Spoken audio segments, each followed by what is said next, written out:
6:04, Talk 107.3 FM, WBRP. Mornings with Brian Haldane, off and running. Brian here with you, Bree Lynn producing, getting you ready for a busy Thursday show. Diving into the legislative session as we do throughout the session. Diving into the upcoming election in May. But no, we're not talking candidates. We're talking constitutional amendments. We got a lot of ground to cover this morning, y'all. So let's waste no time. Let's get right after it. Top stories and trending.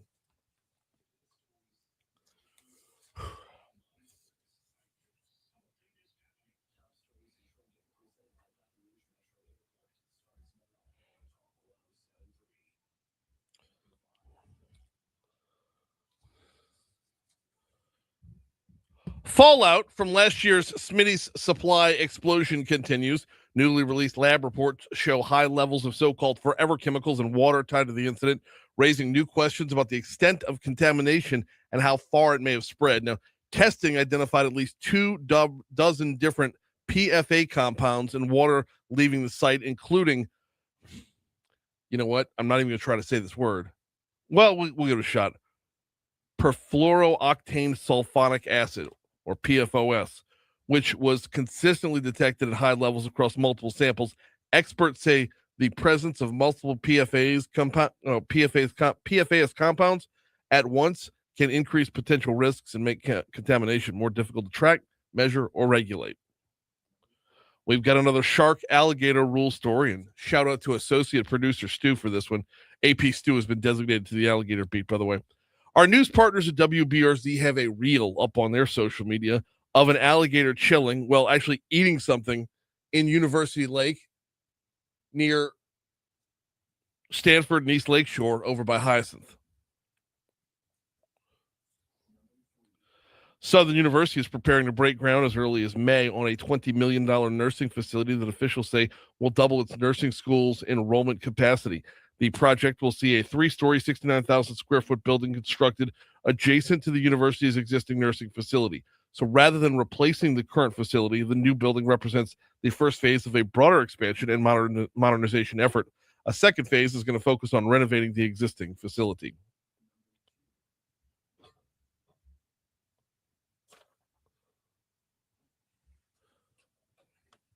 Local nonprofit Capital Area United Way is taking donations for its community relief fund to support essential workers as a partial shutdown of the federal government has interrupted funding for the TSA and disrupted airports around the country. We talked about this with Mike Edwards a couple weeks ago, said this might be coming.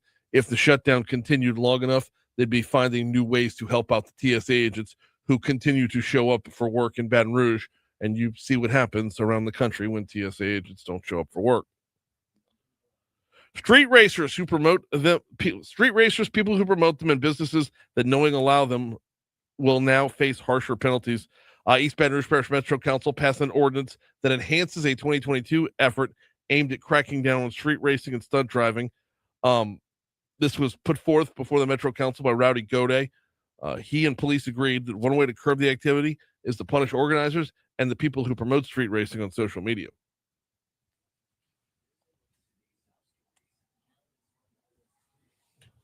What you got, Breland? In a landmark, in a landmark decision, a jury found Meta and YouTube negligent for designing apps that harm kids and teens and failed to warn them about the dangers.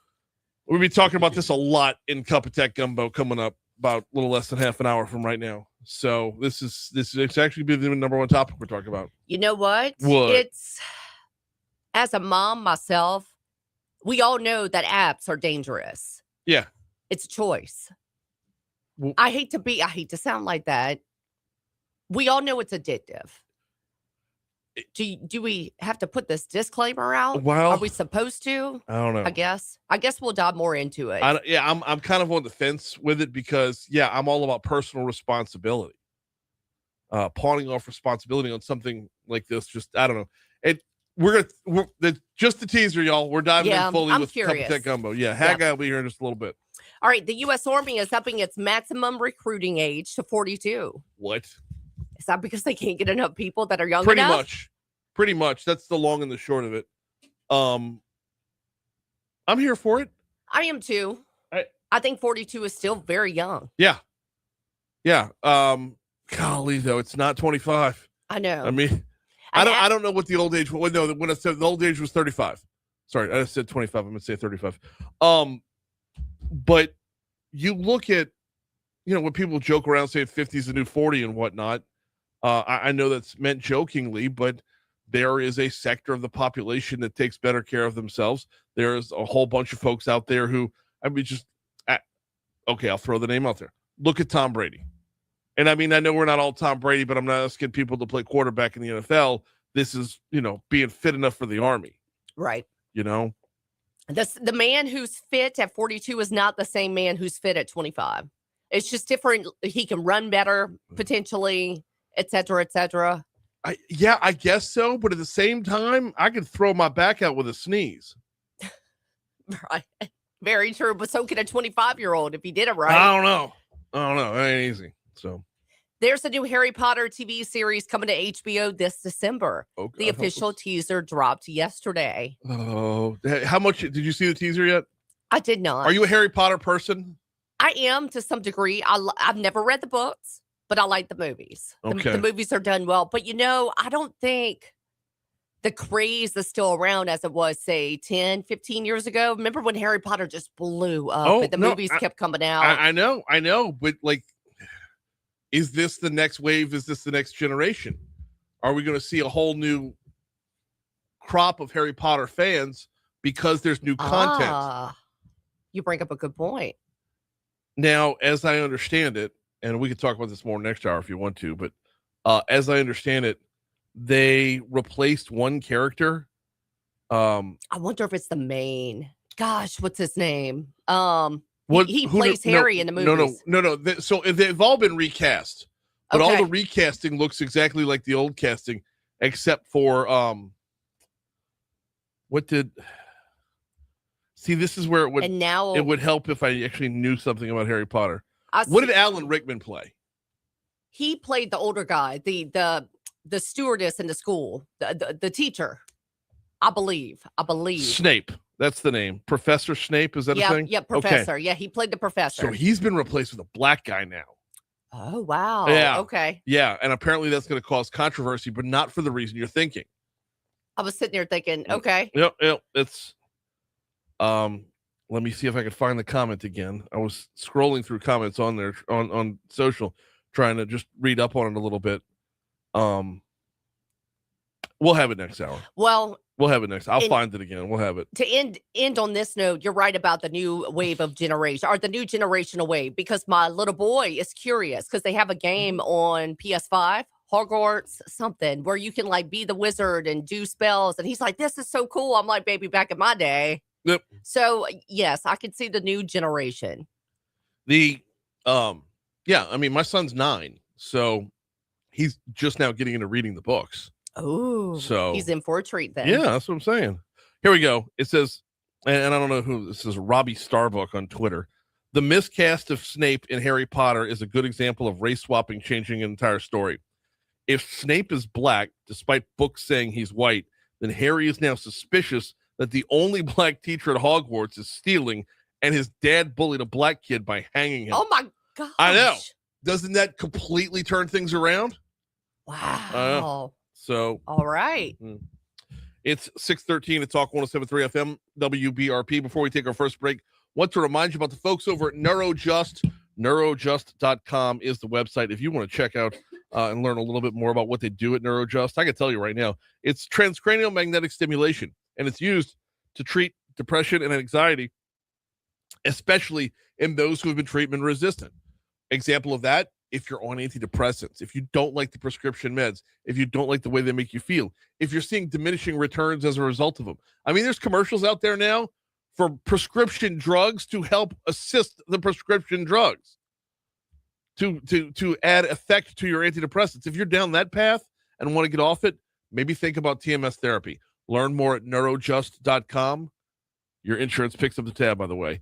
Neurojust, neurojust.com.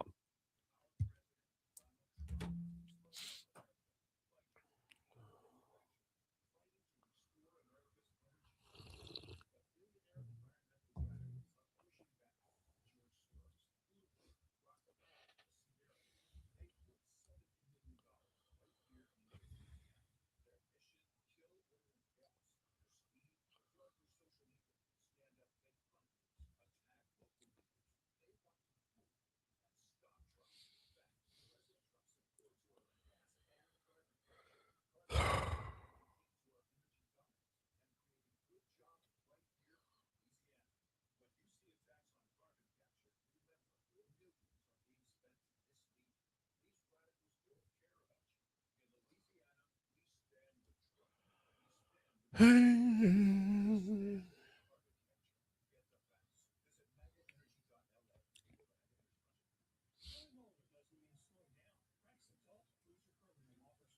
first time I heard this, I was like, is that Paul?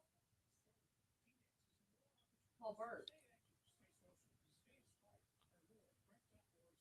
Is it? It is. I Yeah. know. I was like, oh, he has a voice for radio.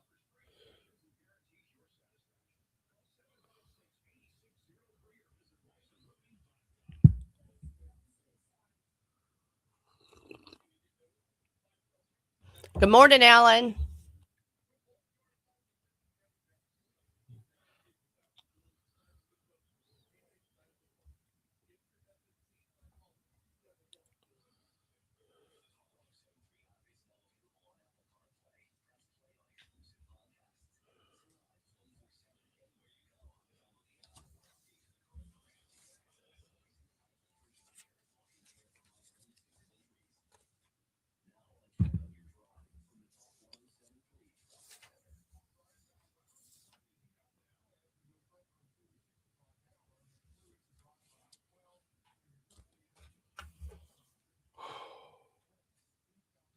What the fuck is that cord all about? Is it showing up in the shot? It was like blatant, like right in front of you. So I don't think that router was ever this close. I'll move it. Who moved it? I'll move it. I don't know who put it right there though. It was it was never like right here. If that makes sense. Yeah. The only thing is when you have to move over to that chair, it's going to get the shot. But I'll worry about that when we get there. Is there not? I'll fix it during the next break.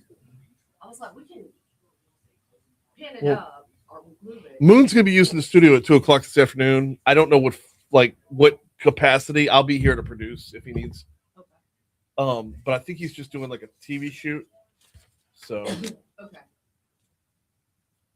Well, damn, do we need to clean this up then? yeah, I'm going to. Oh, okay. 'Cause we got-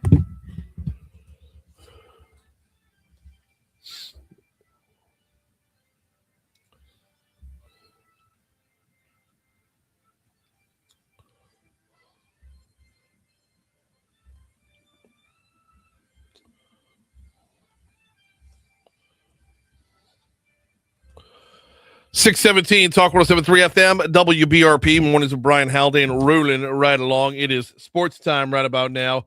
Yes, the lead in sports is the Will Wade story. We're going to give that a little bit more room to run and visit that next segment. Right now, though, let's take you to a little preview of what's to come tomorrow. LSU Lady Tigers, second seed in the NCAA tournament. They are in the Sweet 16 in a rematch against third-seeded Duke. LSU beat Duke earlier this season, 93-77, but that was back in December. Duke was 50% from the field in that game. LSU assistant coach Joe Schwartz tells our news partners over at Louisiana Radio Network, despite the team's recent offensive production, the Tigers need to continue to set the same tone on defense. It all starts with defense because as you go out to California now, you hope your offense travels, but the only chance that we can really count on winning or having a chance to win these next two games is our defense. We hope we make shots, but you got to control what you can control, and that starts on the defensive end. So way back when in December, Duke had jumped out to an early 14-0 lead against LSU in the opening minutes of that matchup. Schwartz says the Tigers need to get off to a better start in Sacramento this time around. We turned the ball over a lot. We weren't taking good shots to start the game. So I think a lot of that's keeping our composure. And you've got to know that Duke's going to be extremely motivated. I think Duke thinks they let one slip away. And with a slow start in a Sweet 16 game, you don't want to give a team the opportunity to put you away early. I mean, you could say slip away, but that was a 16-point win right there. So one more from Schwartz. Duke has won 21 of their last 23 games. The Blue Devils have also improved on the defensive end. Schwartz says that the Tigers are going to need to do several things to advance to the Elite Eight. It's rebounding. It's taking care of the ball, limiting their second chance shot opportunities and their second chance points. And then, like we always talk about, getting to the foul line. I think if we get into their bench, I think we're going to like the outcome of the game, but we've got to be aggressive. Tip-off roughly 9 p.m. on our sister station, 100.7 The Tiger. We will join that after softball's over right here on Talk 1073. Good morning, sir. How are you? Oh, I'm making it. Did you do the offsite yesterday? No.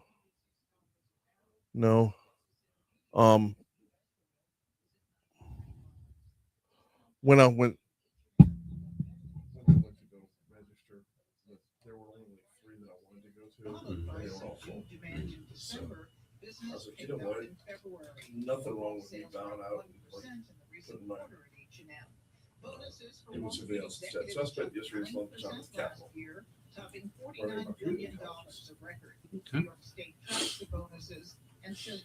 So I went to the Capital United Way,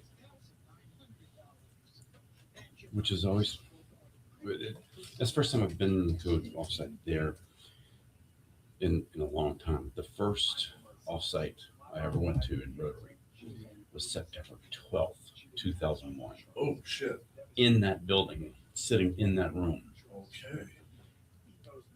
It was such an amazing day. I mean, everyone was still in shock, obviously, but so many people they had friends, they had loved ones, coworkers in New York City, and they were trying to call and they couldn't. Right. And they didn't understand why they couldn't get through until I had to explain to them the main phone switch for Manhattan was in the South Tower. And all of the cellular communications was in the North Tower for Lower Manhattan. Yeah. And they had not built any. It was NYNEX at the time. They didn't have any kind of redundancy set up. Right. And so when everything went down, Could you imagine? I mean, and that was. That's why. 25 Okay, because Scott said he didn't have service. Yeah. He lived in Manhattan at the That was time. 25 years ago. Could you imagine with our level of dependency on cellular service today? Yeah. Now there's probably redundancies built out now. So there absolutely is.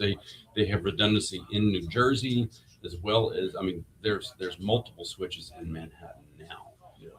Just because there's so many more people, but all of their eggs were in one basket, and the whole basket went down. Oh my God. And so, I'm because I was working for ETEL at the time. I was and I was sitting there trying to explain this to these people, and it was all men at the time. They were like, Yeah.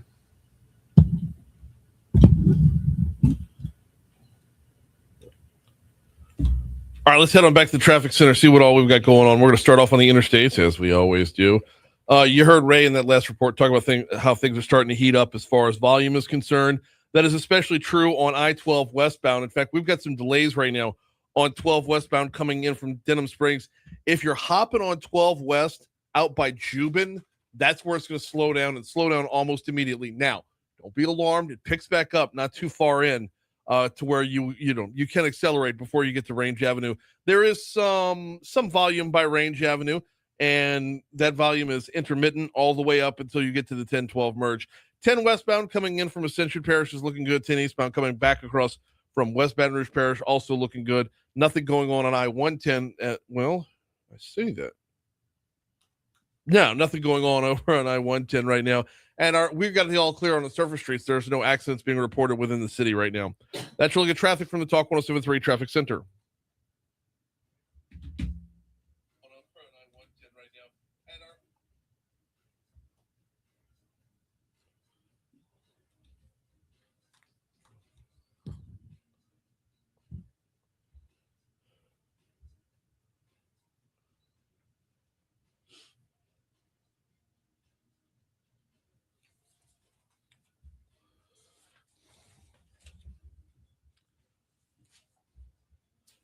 Is Will Wade about to come back to Baton Rouge?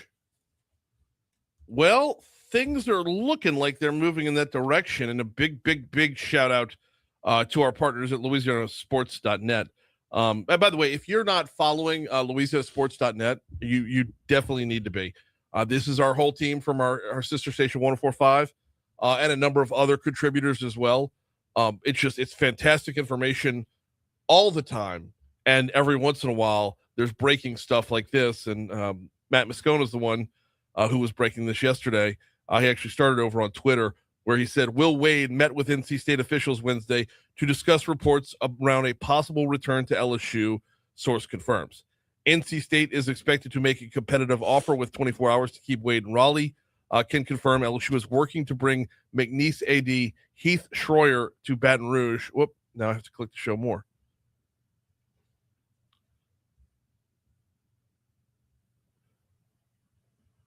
Heath Schroyer to Baton Rouge. The combination of Schroyer and LSU president Wade Roos is thought to be enough to lure Wade back to LSU. Now, Will Wade does have a $5 million buyout at NC State. It does drop to $3 million after April 1st, which is next Wednesday. LSU is content to wait another week to make a move.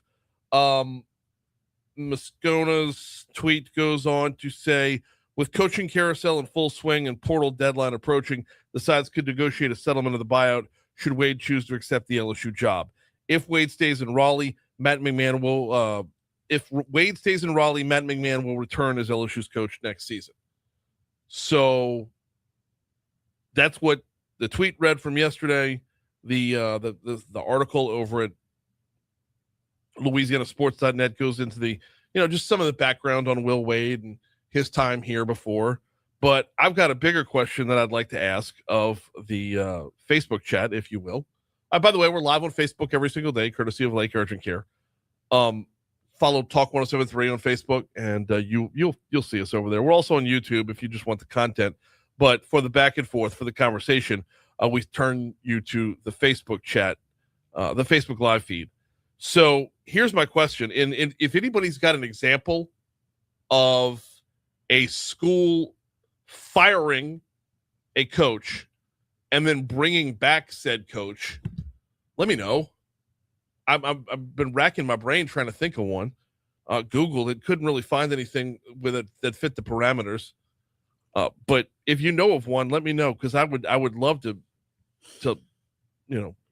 have a comparison to see how that worked out.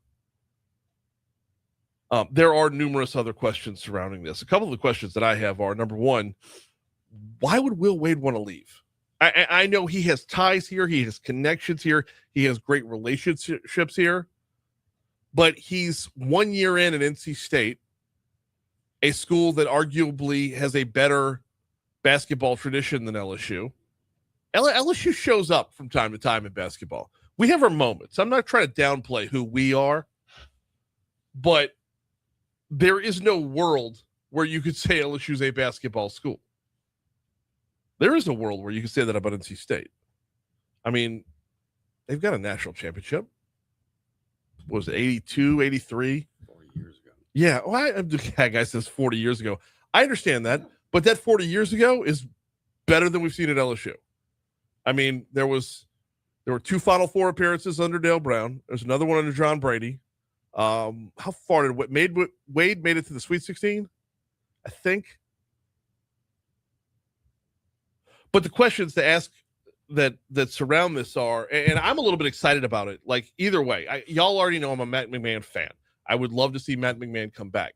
I do believe that if Will Wade comes back, it will be an upgrade, not because of the coaching X and O's, but because there's no way Will Wade is leaving Raleigh, North Carolina without a promise and a guarantee that when he gets here, there will be NIL dollars to spend. And what we saw this past 2 seasons under Matt McMahon, not this past year before that, we saw what happens when you don't spend. Last year, we saw what happens when you spend a little bit and then that spending ends up on the shelf because they're hurt. There was a clear difference between those two things. So there's no way Will Wade comes back without some dollars underneath him. Without a, dare I say, damn strong offer. Well played. Thank you. Coming up on 6:30 at Talk 1073 FM WBRP. Need to remind you about the folks over at Landmark Bank. LandmarkBankLA.com is their website. Community bank since 1897. That's a long time. That's literally half the life of America. They've been doing it the same way. They've been doing it, well, they continue to advance and do things better, but they've been remaining true to their mission since 1897. Founded as a community bank, they remain a community bank, and they'll always be a community bank. Only thing that changes along the way is every once in a while they had a new location in a new community. So if you visit landmarkbankla.com, hit the little About Us tab, see that drop-down menu where it says locations and hours? Find yours there. If they're in your community, then you know you won't just have a bank, you have a banker. You have someone that you see out and about in the neighborhood. You see in line at the grocery store. You see at carpool. Someone that you could shake hands with, sit down with, have a relationship with, better work with you to get you where you want to be when it comes to lending, borrowing, saving, whatever. LandmarkBankLA.com. Here's news.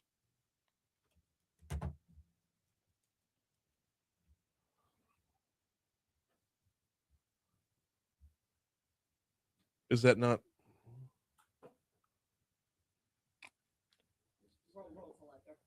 Hmm? No. Oh, you're hearing this little meter. Oh, is that what it is? Yeah. I'm about to turn it off. It's out. But just enough to get the chill off the air.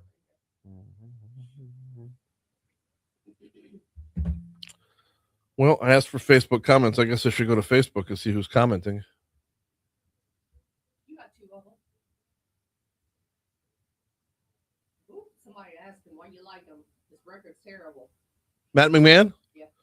Oh, because he hasn't been put in a position to succeed. Yeah, his record is terrible. There's a good reason for that.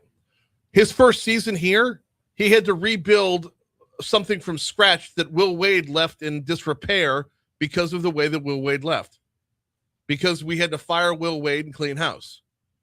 Matt McMahon's first season is a complete mulligan because he had nothing in the cupboard. Season 2, they made the NIT tournament. Now, I know the NIT tournament is nothing to brag about, but to go from nothing to something is worthwhile. Season 3 was when NIL just flooded the world. And everybody else in the Southeastern Conference spent on average of $9 million on their roster. LSU that year spent $2 million. You give me a $2 million roster against a $9 million roster, and I'm going to lose every time. And that's what happened. Then last year, or this past season that just ended, they invested pretty heavily in their roster, but it was heavy towards 2 guys. The top 2 earners on that roster were DJ Thomas and Jalen Reed. And you go look for either of their names in the box scores when they got the conference play, and they are not to be found because they were both hurt. And now DJ Thomas is going to transfer. Bastard. I mean, after I talked about him so nice all season long. I mean, during the preseason, during the non-conference games, he was looking like he was set to be an All-American. Yeah, I checked out on basketball a couple of years ago. A lot of people did because it hasn't been interesting. So I haven't watched. I tried to watch a couple of games and they were just tough to watch. Yeah, but that's the whole thing. Exactly. If you're going to put out a team of if you're not going to go buy a roster, then don't. That's my point, Hattie. Yes. That's 100% my point. But one of the reasons I like Matt McMahon, number one, of all the losses that they had this year when they're playing what amounted to a $5 million roster against $10 million rosters, which, is a little more even than 9-2.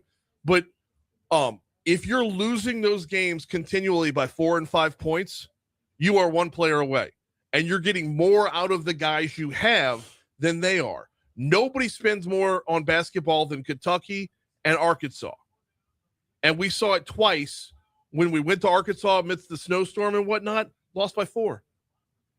Played Kentucky, lost by 5. That was a little bit different in the SEC tournament, but like Matt McMahon was able to get a lot more out of nobodies than what we saw from other teams who had, 7-figure players. So also I always look at, when I want the worth of a coach, I look at inbound plays. How many points I don't track this stat, by the way. I can't find the stat anywhere. Points off inbounds. You get points in the paint, you get points off the break, you get points off of turnovers. Nobody tracks points off of an inbound play. And I always find that's a great level of creativity and discipline from a coach. If you're, who's the greatest of the best I've ever seen, and we're going to talk girls here for a second. Nobody's better off the inbound than Kim Mulkey. And I wish the stat was tracked because LSU women's basketball probably gets 16 to 20 points a game off of just throwing the ball in bounds. And it's a display of creativity and discipline because where are you sending your guys, and are they actually going to execute when they get out there? Those are 2 things that are important in coaching. So if you ask why I like Matt McMahon, that's my reason. He's gotten more out of less, even though that more doesn't show up in the win column. And in today's where this isn't the days of Dale Brown where, oh, he got more out of less and less out of more. You're not going to cross that threshold unless you have the roster with the millions of dollars behind it. And you know what's proven my point on that one? Where's the Cinderella teams in the Sweet 16 right now? They don't exist anymore because all those Cinderella teams, all those Cinderella players transferred. Transfer portals killing March Madness. Where's your George Mason right now? You know?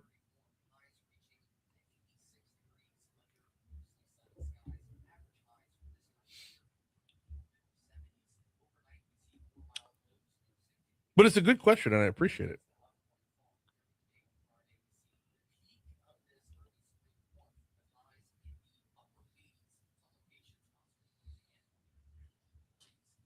And good morning, Christy. Welcome in, Boom.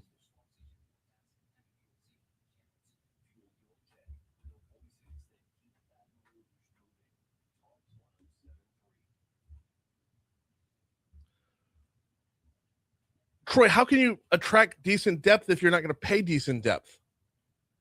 We'll pick it up later.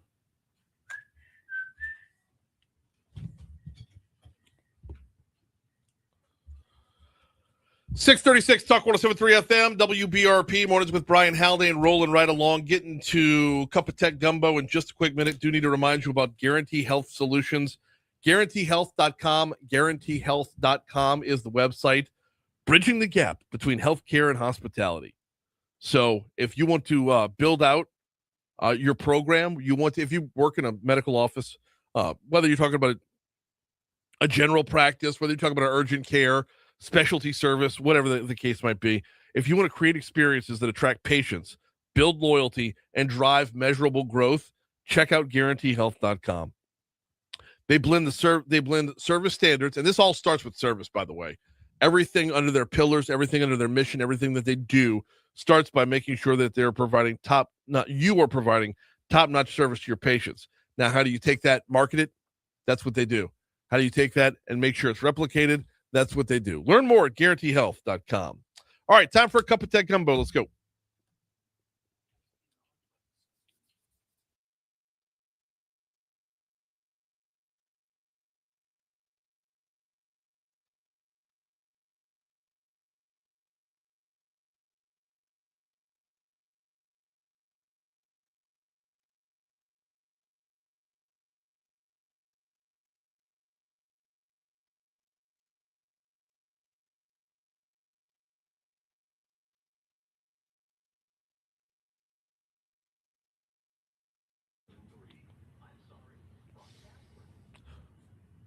Just say, Haggai, how's it going? Oh, doing good, Brian. How are you? Doing very well. You ready for the general watch? Tracking Will Wade till he gets back here? Sure. We got to put something together for next week. Or I need to put something together for the show for next week because, we did Kiffin Watch. I got to figure out how to do it differently. And I don't want to do the same thing over and over again. But it is kind of deja vu. Well, it is. It's a flex, to be sure. And I just want to know where the printing press is, where they keep printing all this money. That's what I'd like to know. I didn't realize LSU had that much money to burn with all of the boosters and supporters and the big money backers. I didn't realize there was that much money to be throwing around. You're getting close to $100 million after what we did with Kiffin and bringing in this. It's just, where's this money coming from? Yeah. Low key, we have a $10 million roster in baseball thereabouts, through NIL dollars and whatnot. Kim Mulkey's churning. And by the way, Mulkey is always going to be a loss leader. Women's basketball is not going to make money, but dang it, if I'm going to have a loss leader, it's going to be somebody who changes lives and just changes the mentality around town. Love her. The gymnastics, they've got some money over there. Yeah. Hey, they're winning. Look, LSU loves when people are winning. Well, and that's what, when I go off on my basketball soapboxes, that's it. If you don't know ball, then okay, I appreciate that you want to be here to watch a win. Yes. But the game goes deeper than wins and losses. that's where I find myself on my soapbox. So, hey, here's another question for you, and we're getting into tech in just a second, but like, if there's all this money to fling around, why don't we have like angel investors for every entrepreneur out there that can like grow the state's GDP? Because nobody wants to pay to go watch some business grow. Now, I understand that. They want to. They'll pay to go watch. You know what I would like win. to do? I would like to pay to watch my own investments grow. If I had that kind of money, like, but that's the same question. If you were doing if you had a tech startup, and you had $40 million worth of burn capital, right? Right. What do you think you could do with that money? I mean, the sky's the limit over here. The same question could be applied towards classrooms. How come we don't pay teachers more? All right. Well, yeah. I mean, that's where everything begins for Louisiana. Yeah. But along with that, though, what I'm talking about, you have room to reward the better and not the stronger survive there. With teachers, yes, I agree. Pay them more. Our teachers should be paid like rock stars. I completely agree with that. But ROI wise, I want the next startup from here. Like I want the next Google. Sure. I want the next Meta. Even though Meta might come with some baggage, and that's how we segue into the topic. Yeah. A jury finds Meta liable in a case over child sexual exploitation on its platforms. This at $375 million in damages awarded over here. A jury on Tuesday found Meta violated New Mexico law in a case accusing it of failing to warn users about the dangers of its platforms and protect children from sexual predators. The jury found Meta liable on all counts, including for willfully engaging in unfair and deceptive and unconscionable trade practices, and ordered the company to pay $375 million in damages. Break it down for me. Meta and social media in general has had a really bad 48 hours.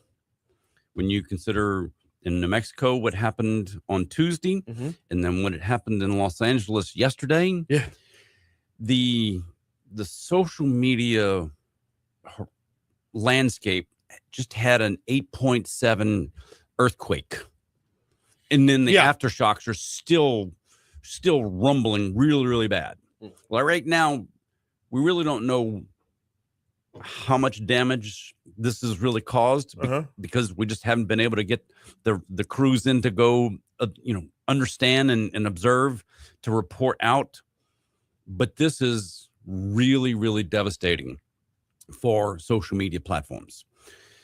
When the Attorney General of New Mexico stands out there and is excited about the win in court because of the predatory natures that Facebook allows, then yesterday the jury in Los Angeles said that yes, Facebook, their Meta's platform, Facebook, Instagram, and YouTube are addictive, and this has now been tried in a court. Yes, there's going to be appeals.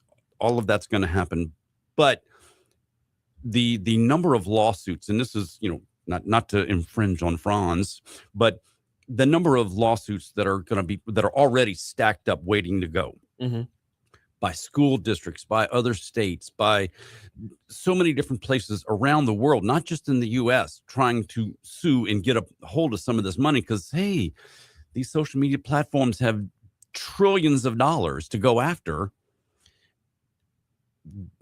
and they've been proven to be addictive. And, I mean, there was one line, there was a former software engineer who worked for Meta, who was talking about how he was reporting to the upper people at Meta that, hey, my own daughter was approached and they were sexually trying to get after her, and she's a 12-year-old, and he was ignored.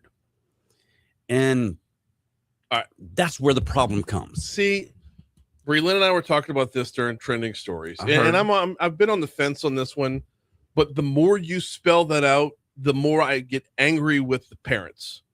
Wait, a sexual predator approached my 12-year-old daughter. What the hell's your 12-year-old doing on Facebook without you being right over her shoulder? Well, that's negligence.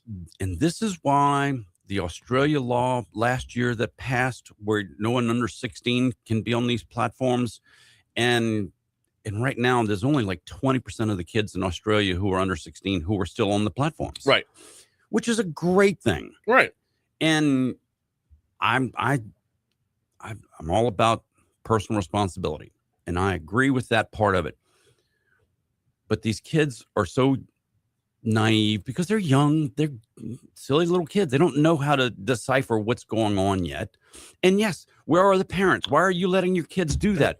But when you're a parent and you've given your kid a smartphone at 8 years old and 9 years old and 10 years old and you're not paying attention to them, then you've already that's case closed to me. That right there. So I want to be on the side that says, yeah, go get them. Yeah, go get Meta. Yeah, go get YouTube. I want to be on that side. But every time we walk down the path, I end up back on the other side that says, damn it, like as a father, I wouldn't allow that.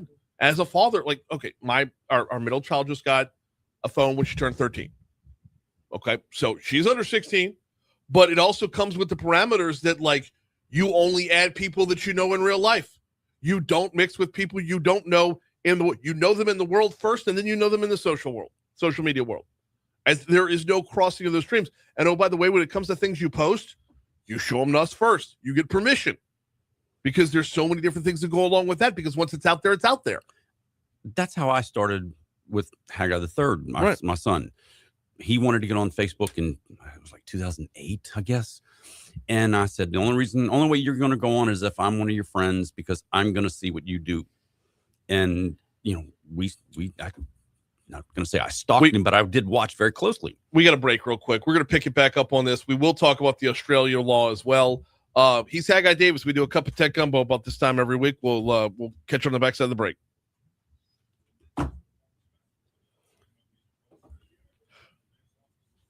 Troy, let me one more comment to Troy on this, and then I promise I'll move on.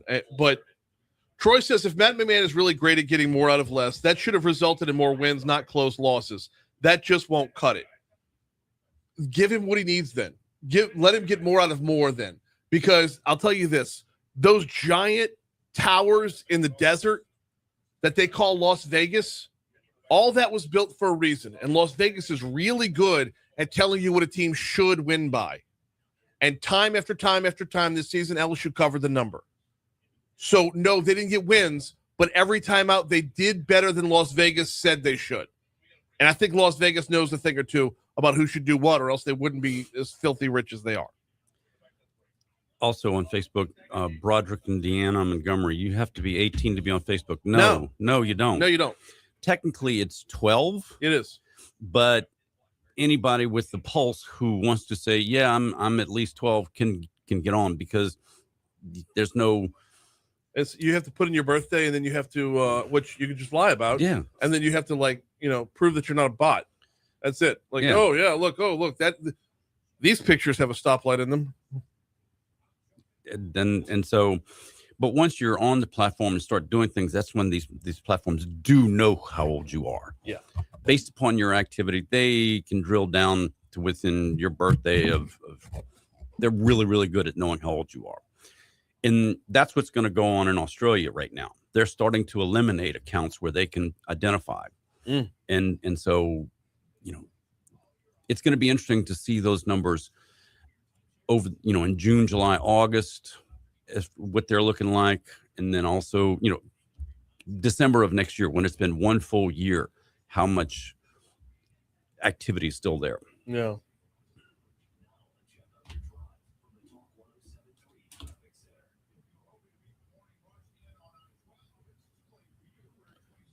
The Vegas argument is skewed. Vegas sets odds to move money to balance the risk. No, the lines move to react to money. The opening line is based off of where they think the game's going to be.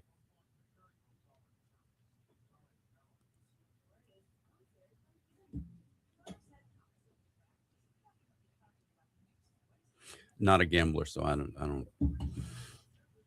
I'm really bad at it. No, I'm mediocre at it. That's why I don't. Speaking of which, I had 2 NIT games last night. How'd I do?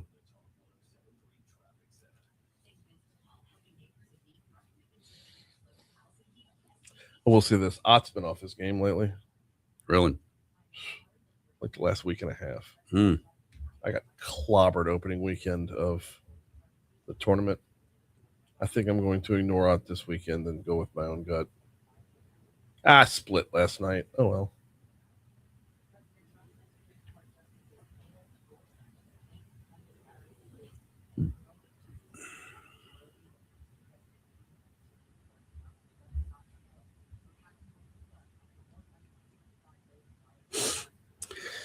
The one line in that article that we used, with this ex meta engineer, he said the product is very good at connecting people with interest, and if your interest is little girls, it will be really good at connecting you with little girls.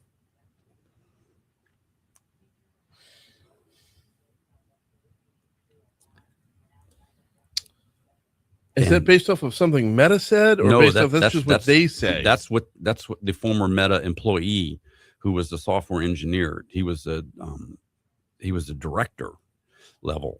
Yeah. He was the one who was testifying that his kid was. Okay. Well, a good attorney would follow up on that, and say how. How? Because the algorithm will bring you there. All you have to do is tell the No. algorithm. You're not telling the algorithm I want to look at little girls. Nobody's doing that. But if you're searching for little girls, You're not. You're telling me people go on Facebook and search for little girls on a platform like Meta, like on a platform like Facebook. If you're that creepy of a person, why not? I think it happens on a much smaller, more gradual level. Like I don't know. I mean, junior cheerleader competition or something. I mean, okay, so if you're searching for middle school cheerleaders, should I? Yes, because if you're a middle school cheerleader. But if you're a 38-year-old guy, I understand that, but I'm just saying the search itself isn't like, show me little girls. Your women. How much for the women? Sell me your children. Blues Brothers. Your wife, your daughter. I don't know why that impression turns into Triumph the Insult Comic Dog every time.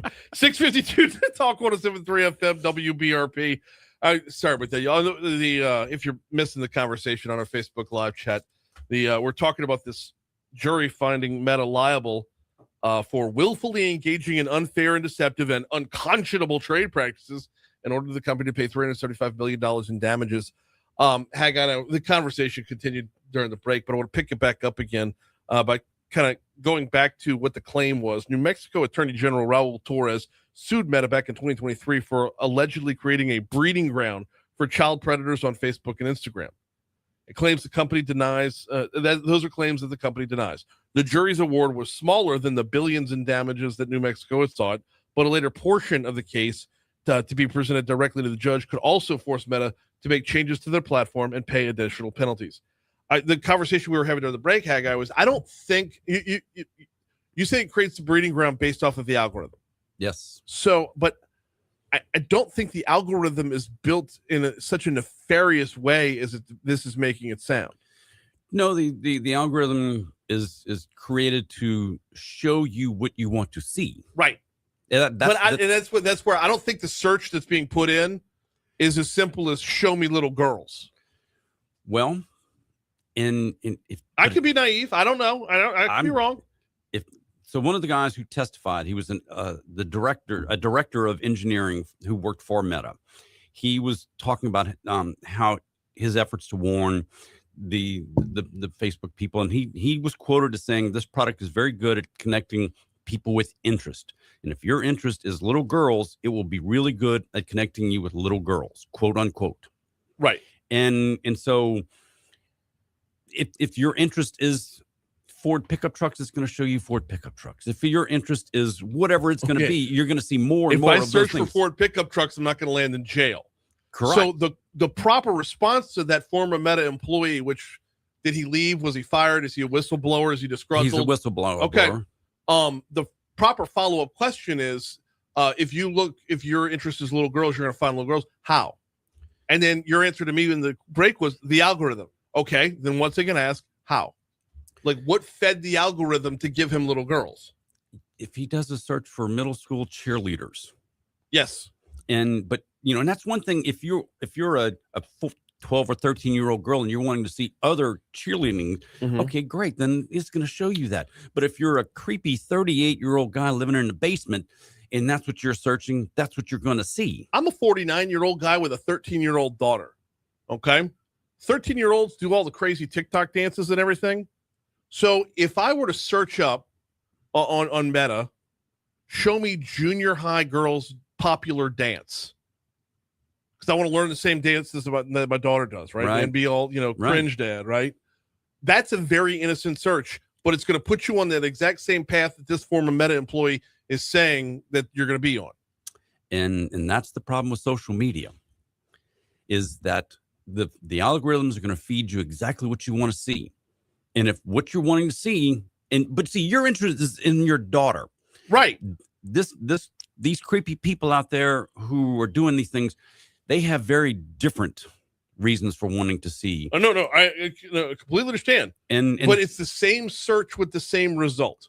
So how is Meta supposed to, if Meta is creating a breeding ground, what are they supposed to do what would not create a breeding ground? And well, that's that's the crux of the entire argument, in that these algorithms show you what you want to see, whether it's TikTok or YouTube or Snapchat or any one of the different platforms. They all build algorithms to show you what you want to see. And they are really, really good at showing you what you want to see. And if you're innocently just wanting to see what your kids are doing and your kids' friends because you're interested in your kids, that's great. But if you're a creepy, then that's not. And what these systems are designed to do is to show you exactly what you want to see. So if you're, it's really, really going to, like I said, that's when we opened up. We had an 8.7 earthquake in the social media landscape yesterday and over the last 2 days, because we don't know where this is going to shake out yet. I mean, everything has really been rocked. And companies are now, these big companies are sitting in boardrooms going, okay, wait a minute. We're going to start having to pay out millions and billions and millions and billions over and over and over. What do we have to do differently? Right. And yes, the law down in Australia is the first big step. You got to be 16 to be on any of the social media platforms. And we're 90 days into that law. And we did a story also where there's still 20% of the teenagers under 16 who are still on the platforms. But these social media platforms are identifying and they're canceling those accounts, so that by the time we get to August or we get to December, that number is going to be much, much lower. The other thing is, if all these kids aren't on social media, if their friends aren't on it, well, they're not going to stay on it. Yeah. So if there's not content for them, why would they want to be there anymore? So the number is going to dwindle down in Australia. Well, and now we're getting around to my point, is that if you don't want it to be a breeding ground, don't have the kids there. And that's what they're going to do. And the Australia story shows, if you want to solve the problem by 80% in the first year, Australia solved the problem by 80% in the first year. But in the United States, we're an all or nothing society. And we don't do 80%. We don't do supplementals. But we're also talking about starting at 12 and under. Yeah.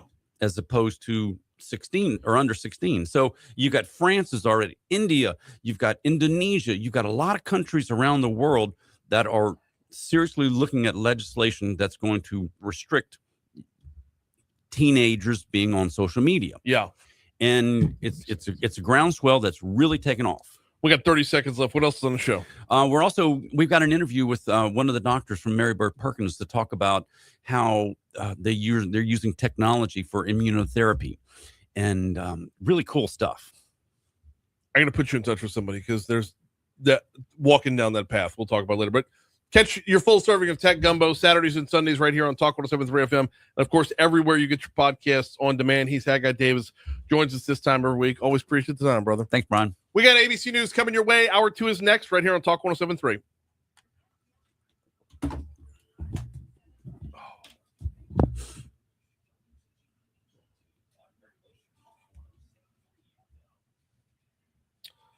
occurring to me now that Hey, Mark. Good morning. hey Mark, it's occurring to me now that the number of times that you and I just both said, show me little girls with our phones listening to us.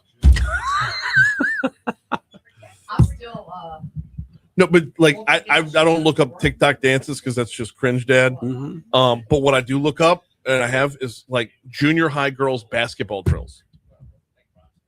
At like what are good dribbling drills? What are good ball handling drills for junior high? Like, and I've looked that up on TikTok numerous times. Now I can tell you that my algorithm goes right back to I get a lot of girls basketball stuff, but it's like I get a hell of a amount of Sophie Cunningham videos. Oh, you don't know Sophie Cunningham? Oh, get ready to fall in love. She's amazing. No. She's a basketball player. And she's basically taken on the role of Caitlin Clark's protector. Oh yeah.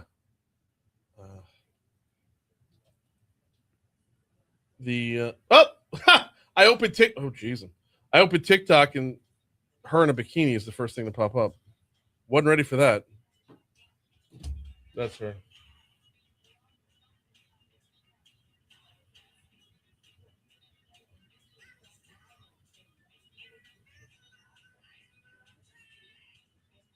I think a short tack. Yeah. Oh yeah, she's in the WNBA now.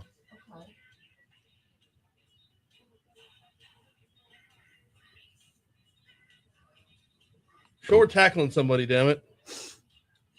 That's her with the fever. Being in a fever. The layup league.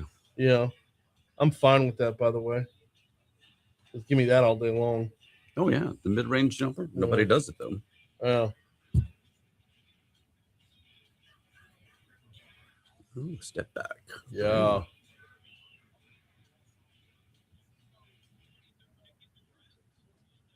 6 steps for the layup. Well, no, you don't understand.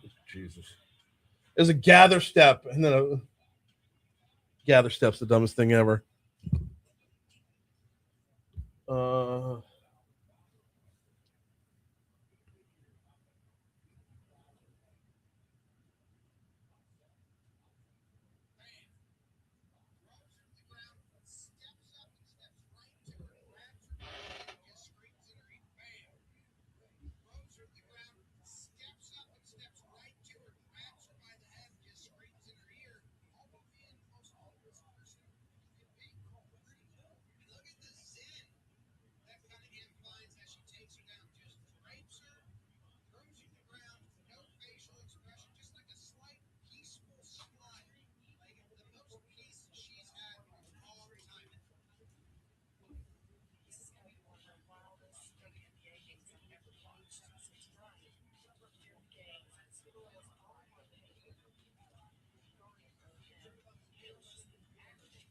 So there's basically within the WNBA, it's beat the shit out of Caitlin Clark no matter what. Like just beat her up. And so Sophie Cunningham has kind of stepped in.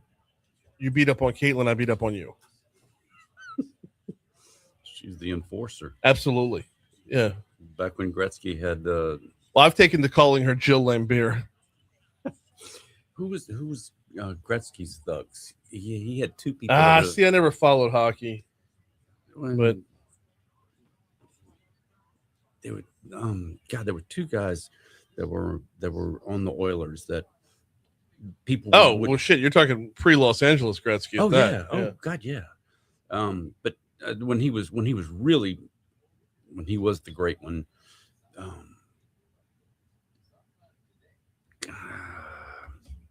but there were 2 guys that if you took a shot at Gretzky, you were going into the board and losing teeth. Yeah. I mean, I'm here for it. That's the way it ought to be. Yeah. Protect you guys, man.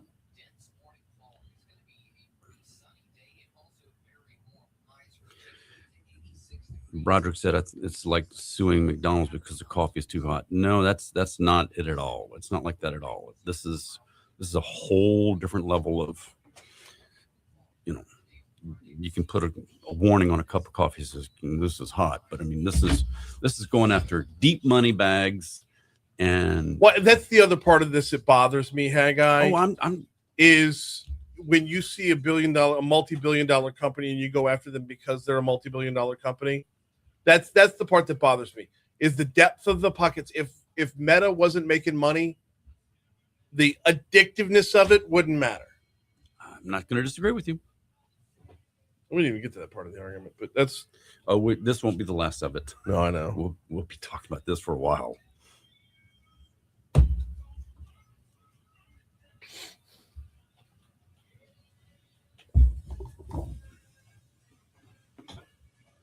It was odd yesterday watching the news. It was on watching it. They did good. They did. Yeah. I sent Jason a text and he did a good job. 7:05 Talk 107.3 FM WBRP. Mornings with Brian Haldane, rolling right along. Hour 2 coming your way right now. Brian here with you. Bree Lynn producing. We are starting your 7 o'clock hour off at 65 degrees in downtown Baton Rouge as we broadcast live from the 180 Pros studio. 180 Pros, not your IT provider, your IT partner. Learn more at 180pros.com. This hour, we're going to talk with Jason DeCuir from Advantage Consulting in our next segment. Very much looking forward to this. There are a number of tax bills, even in non-fiscal session, a number of tax bills making their way through the legislative process.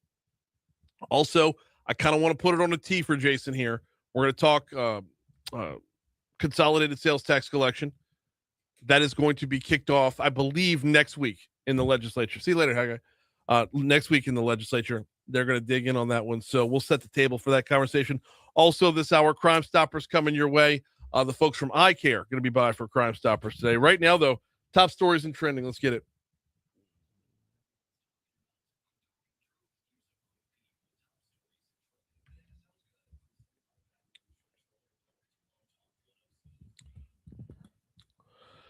ABR Metro Council getting after street racers, specifically Metro Councilman Rowdy Goday, putting together an effort. He and police agreeing that street racers, people who promote them, and businesses that knowingly allow them will now face harsher penalties. This made its way through the council last night. This coming after the council passed an ordinance back in 2022.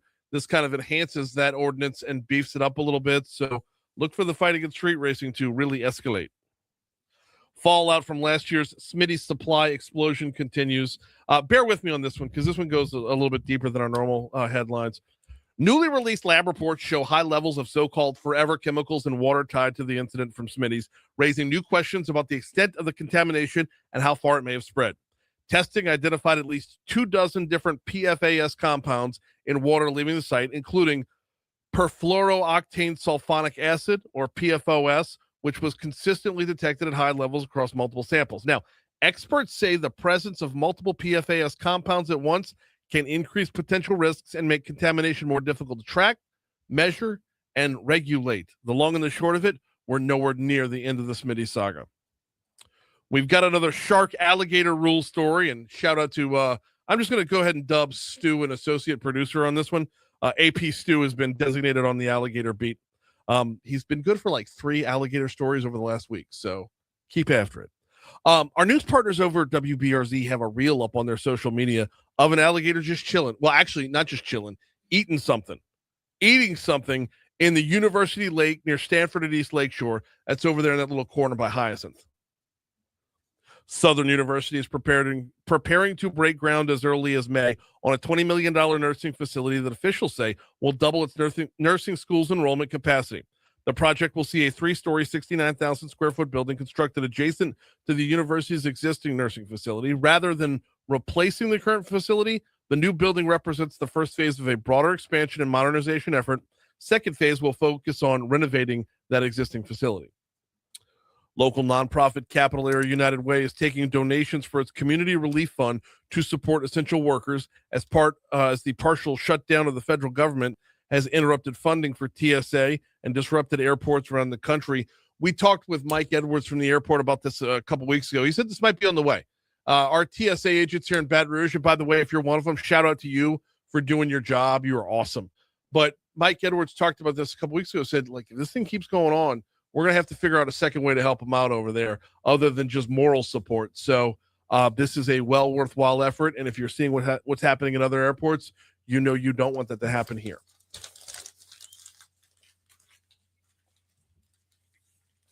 What you got, Breland? In a landmark decision, a jury found Meta and YouTube negligent for designing apps that harm kids and teens and failed to warn them about the dangers. Yeah. Look, I mean, how far is that conversation come in an hour, right? I know. I went from being like, yeah, go get them, to where the hell are the parents? That's my Like, thing. I That's just- a choice. There's no world where, like, if something happens to my child, I'm to blame. If something like this is Right. going on, I'm the one that set the tone. I'm the one that set the table. I'm the one that said, here's a phone for you. Cut loose. Like, Right. it's not, I'm not.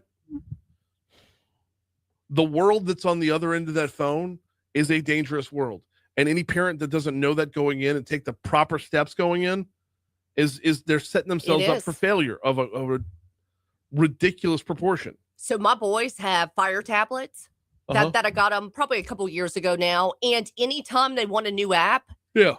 it has to ask me for my approval. Mhm. And then I have time limits on their tablets. So I monitor the heck out of them. And what is it or whatever? Roblox for a little while. When that news came down about how predators on Yeah. Roblox, I took it away from them for a little while.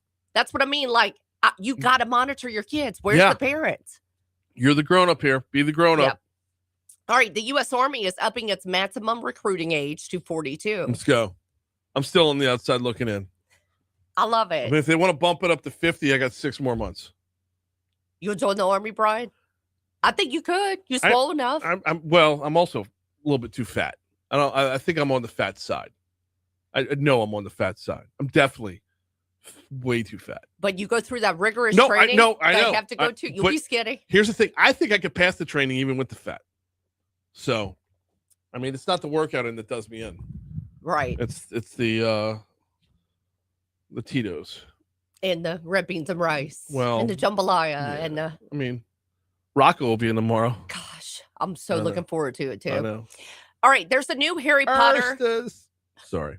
TV series coming to HBO this December. The official teaser dropped yesterday. I haven't seen it. I need to go look at it. So we talked about this last hour as well, and I want to pick it back up knowing a little bit more about there's a Professor Snape. I know nothing about Harry Potter. I know Another very disclosure. little.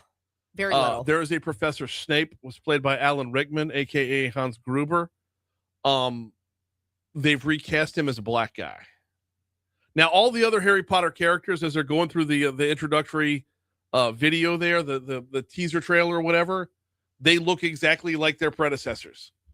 So, like the new Harry Potter looks like the old Harry Potter. Off The films. redheaded weasel kid, whatever his Yes. name is, looks like the other redheaded weasel kid. Like it's And Harry looks like Harry. Harry looks like for Harry. the most part. but Yeah. Snape's now a black guy. And what was the controversy behind that So again? the controversy behind that was It wasn't for what we thought, correct? No, it's not somebody mad that you replaced a white guy with a black guy. It's a Okay, here's the tweet that I saw on this one. The miscast of Snape and Harry Potter is a good example of race swapping, changing an entire story. Let me hit the show more now before if Snape is black, despite books saying he's white, then Harry is now suspicious that the only black teacher at Hogwarts is stealing, and his dad bullied a black kid by hanging him. Think about how that changes all everything. the narrative. I know. This seems like a major story change to introduce the idea of racism, and it strays from the source material. So nobody's up in arms about, oh, you can't have a black Snape. What they're up in arms about is, now was Harry's dad, I don't know the backstory, but was Harry's dad a complete racist? And oh, by the way, why is Harry suspicious of the only black professor at Hogwarts? Right. Like he makes a good point. He makes a good point. And I can't bring myself to care because I don't read Harry Potter. I watched the movies, never read the book. All right. So 714 Talk 107.3 FM WBRP. Let's bring it back around to reality. Let's bring it back around to real life. Let's bring it back around to the state capitol. A lot going on. Jason DeCuir from Advantis Consulting joins us next.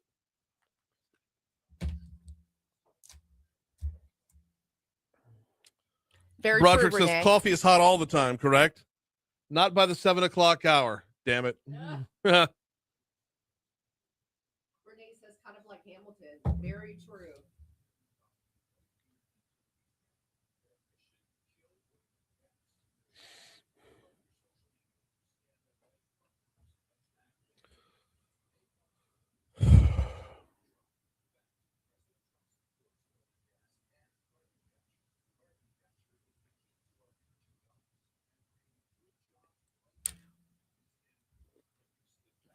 But yeah, I will say this as I'm watching the teaser trailer, and you see old Harry, new Harry, old. Oh, what's the girl's name? Hermione. She's grown now. But No, not her real name. Her character name. Hermione. Old Hermione, new Hermione. Old Weasel Kid, new Weasel Kid. Old Weasel Kid's sister, new Weasel Kid's sister. Old Dumbledore, new Dumbledore. But like, and they're all like, it's like almost exactly the same person. And then it's like old Snape and oh, it'll catch you off guard. Oh yeah, the casting's spot on. Yeah.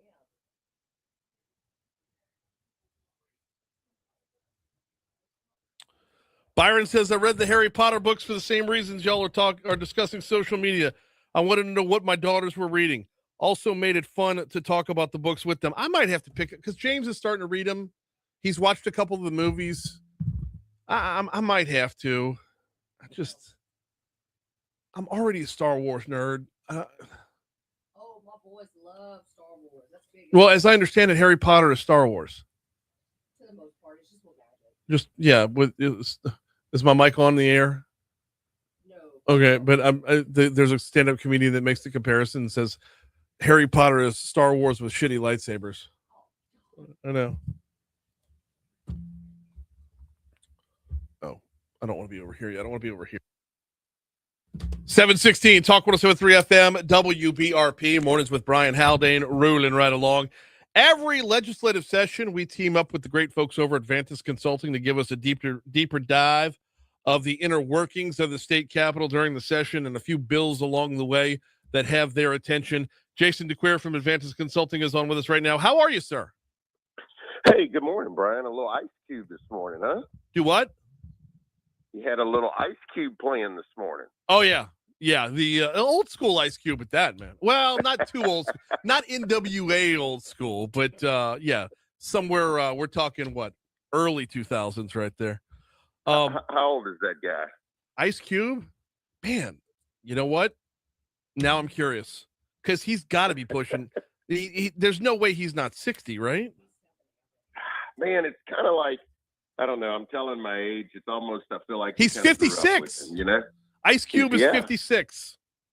Yeah, that would make sense. Yeah. Yeah. A little Friday. Love Friday. And then, but from there, like, what was the one with the cops? Oh, 21 Jump, when they remade 21 Jump Street. How great was he in that? Yes, yes. But to go from, forget he was an actor.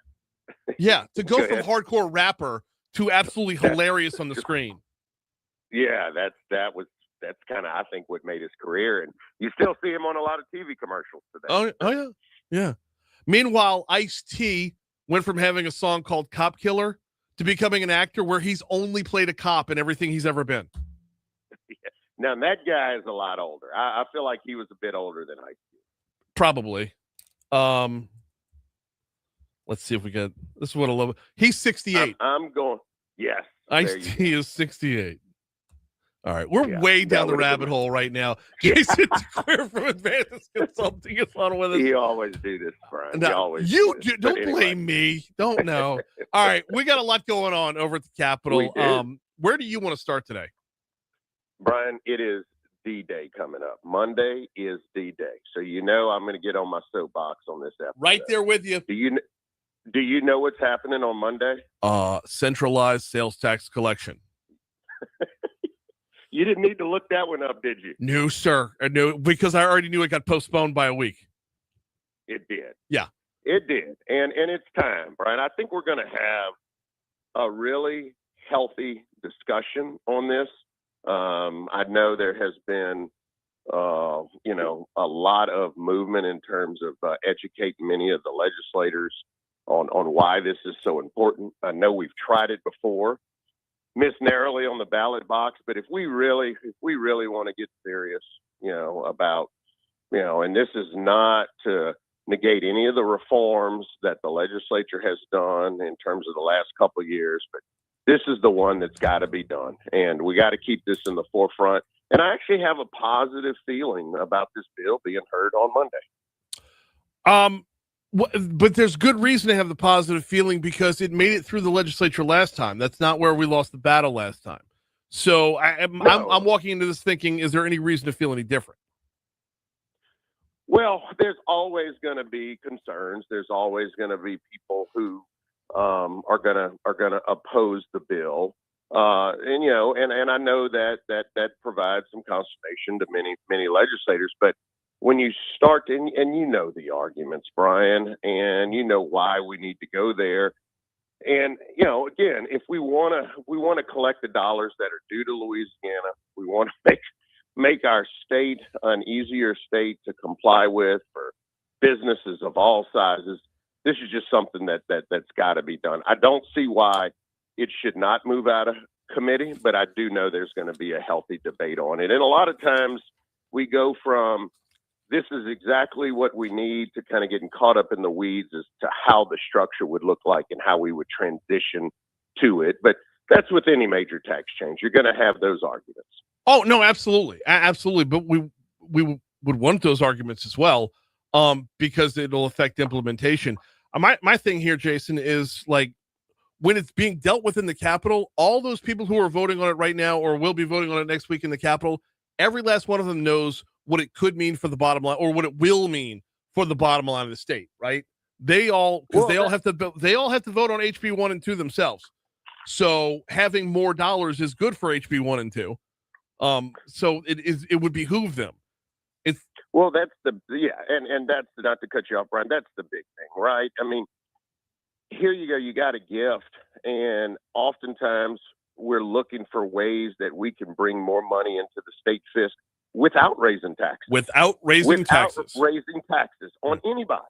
And that's what other states have done. And other states are collecting dollars that we could be collecting today if we just had a simple system of sales tax collection, which we do not.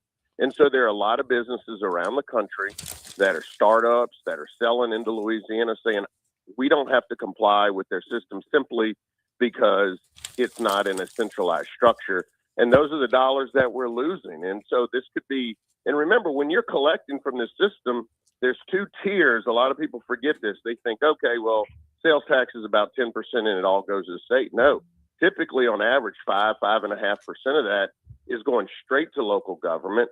And then the other 5% is going to states. So it's a win-win for our state. It's a win-win for local governments.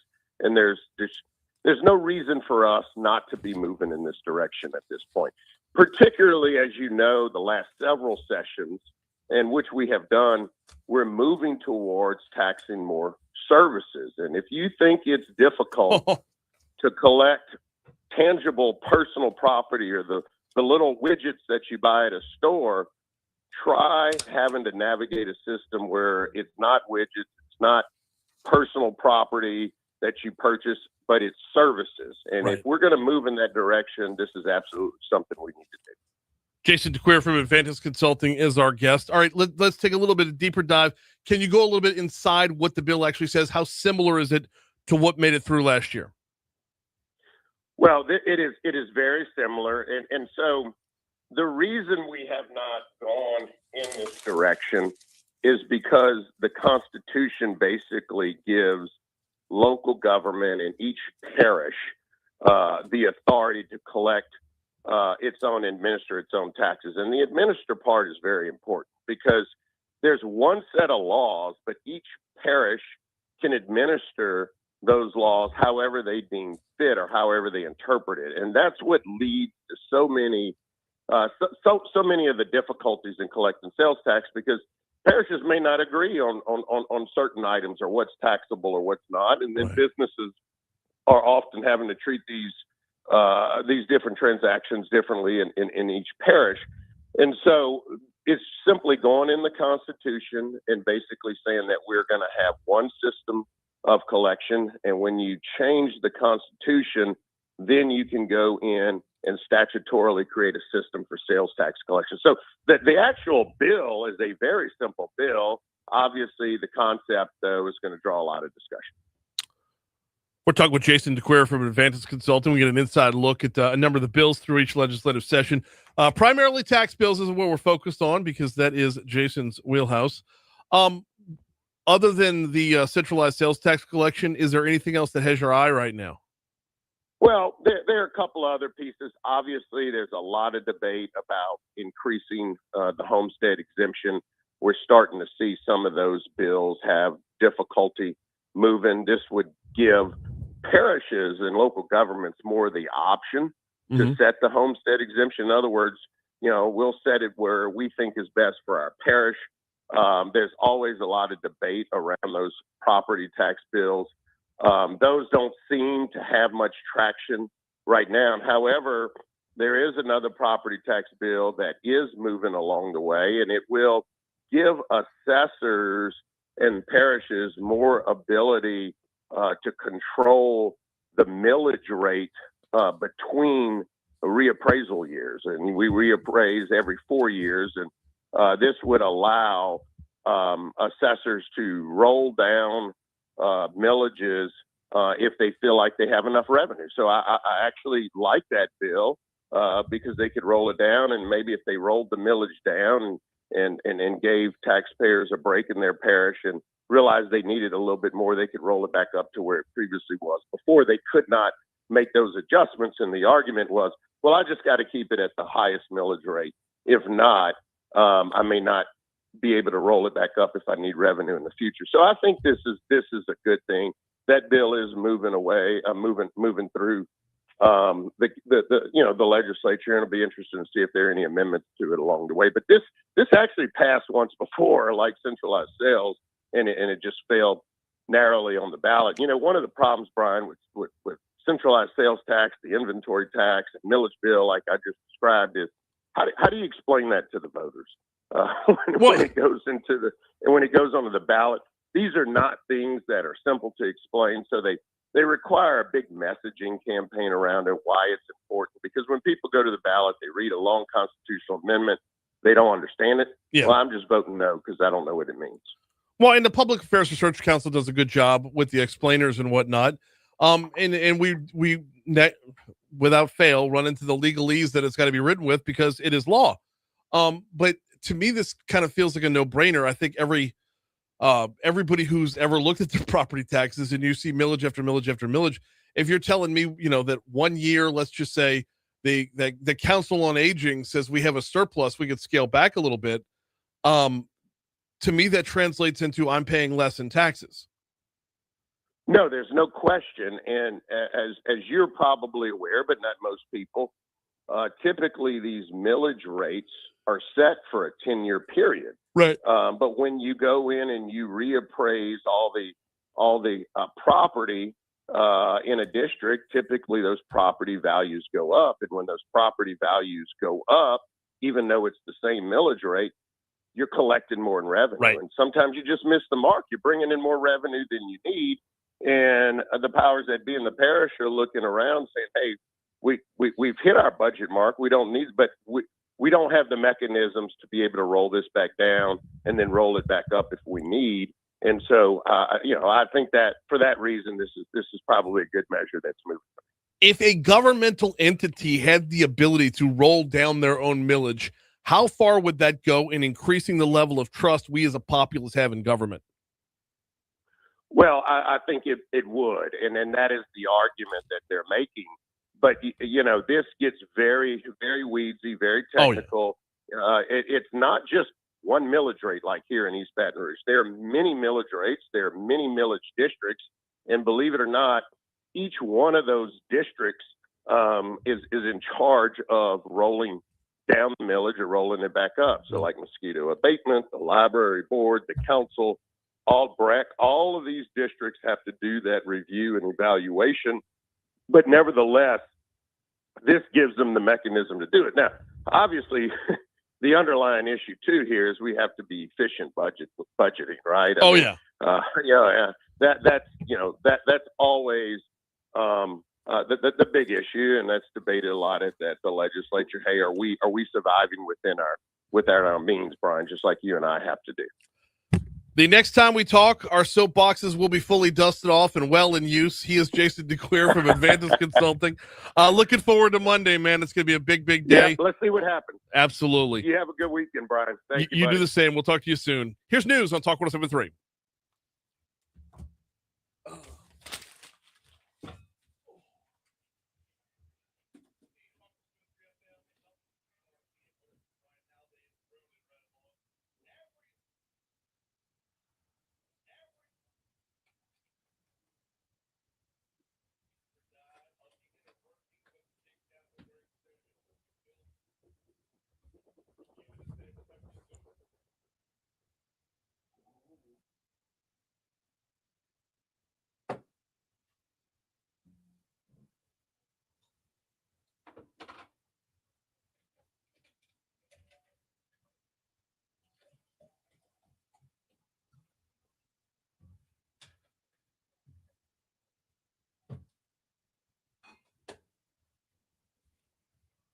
All right.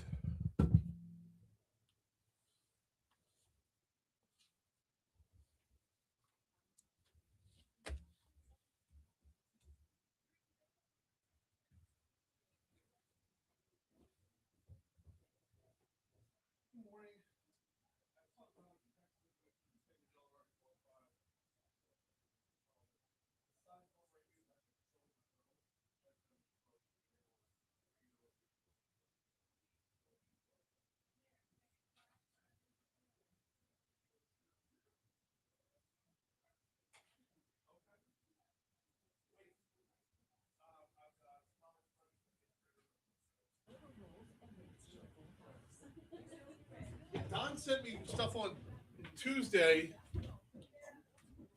Let me move this thing. Or can you move that, Brian? The wire? Yeah, move it all the way to the wall. Well, yes, but I'm not.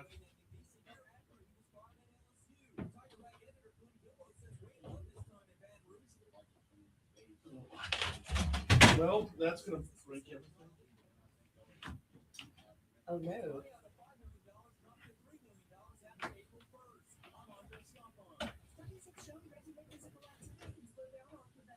I don't know who thought this was a good idea.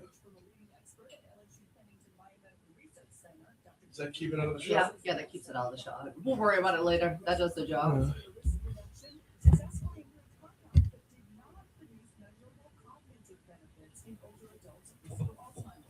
All right. Whoop. Y'all were supposed to follow me. Come on in.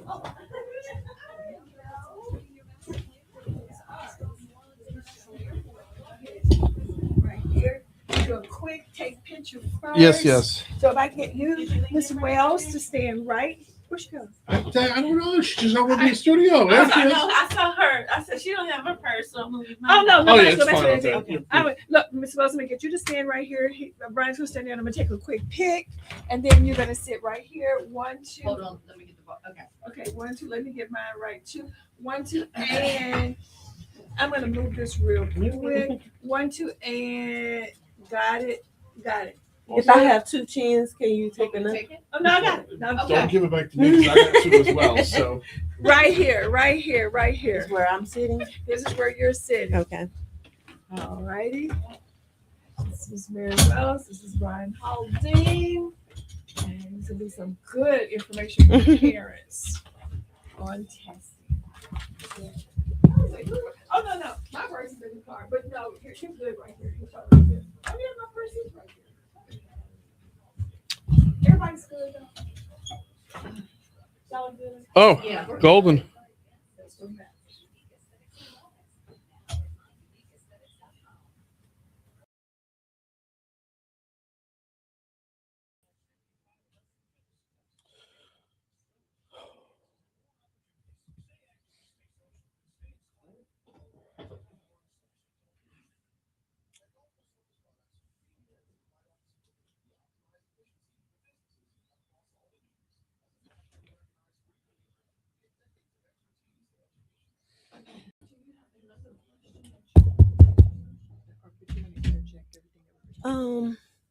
Yeah. I'm gonna kind of Interject. bring it out when Okay. we talk about?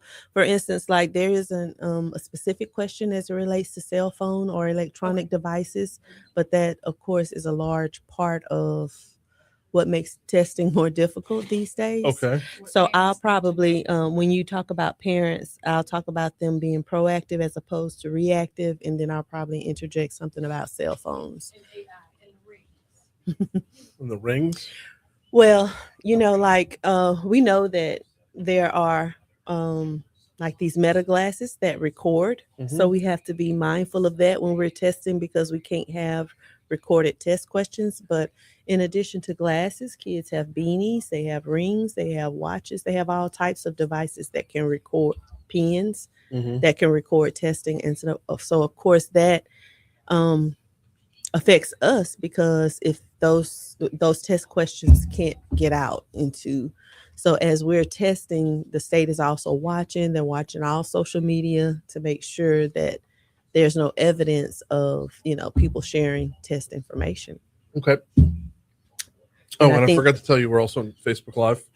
Yeah. Oh my God, That's I on didn't me. know we were going to be on. Oh yeah. So that is this okay? You're good. Okay. 736 Talk 107.3 FM WBRP mornings with Brian Haldane rolling right along as we broadcast live from the 180 Pros studio. Hey, is it time for your IT to hit a 180?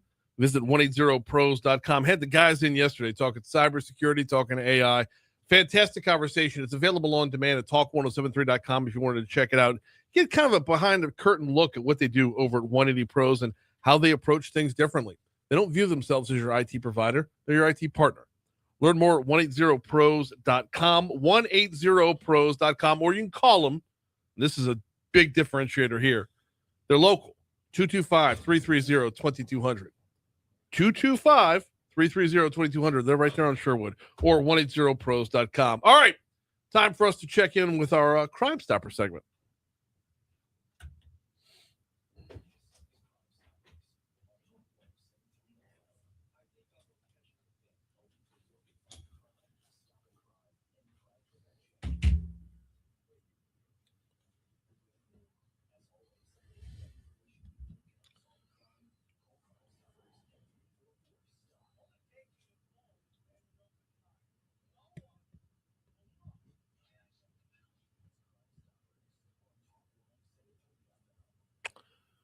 It is time for Crime Stoppers, and once a month, the good folks at Crime Stoppers hand things off to the folks that I care, and that's what we're doing today. We got Mary Wells in the house. Good morning. How are you? Good morning. I'm doing well.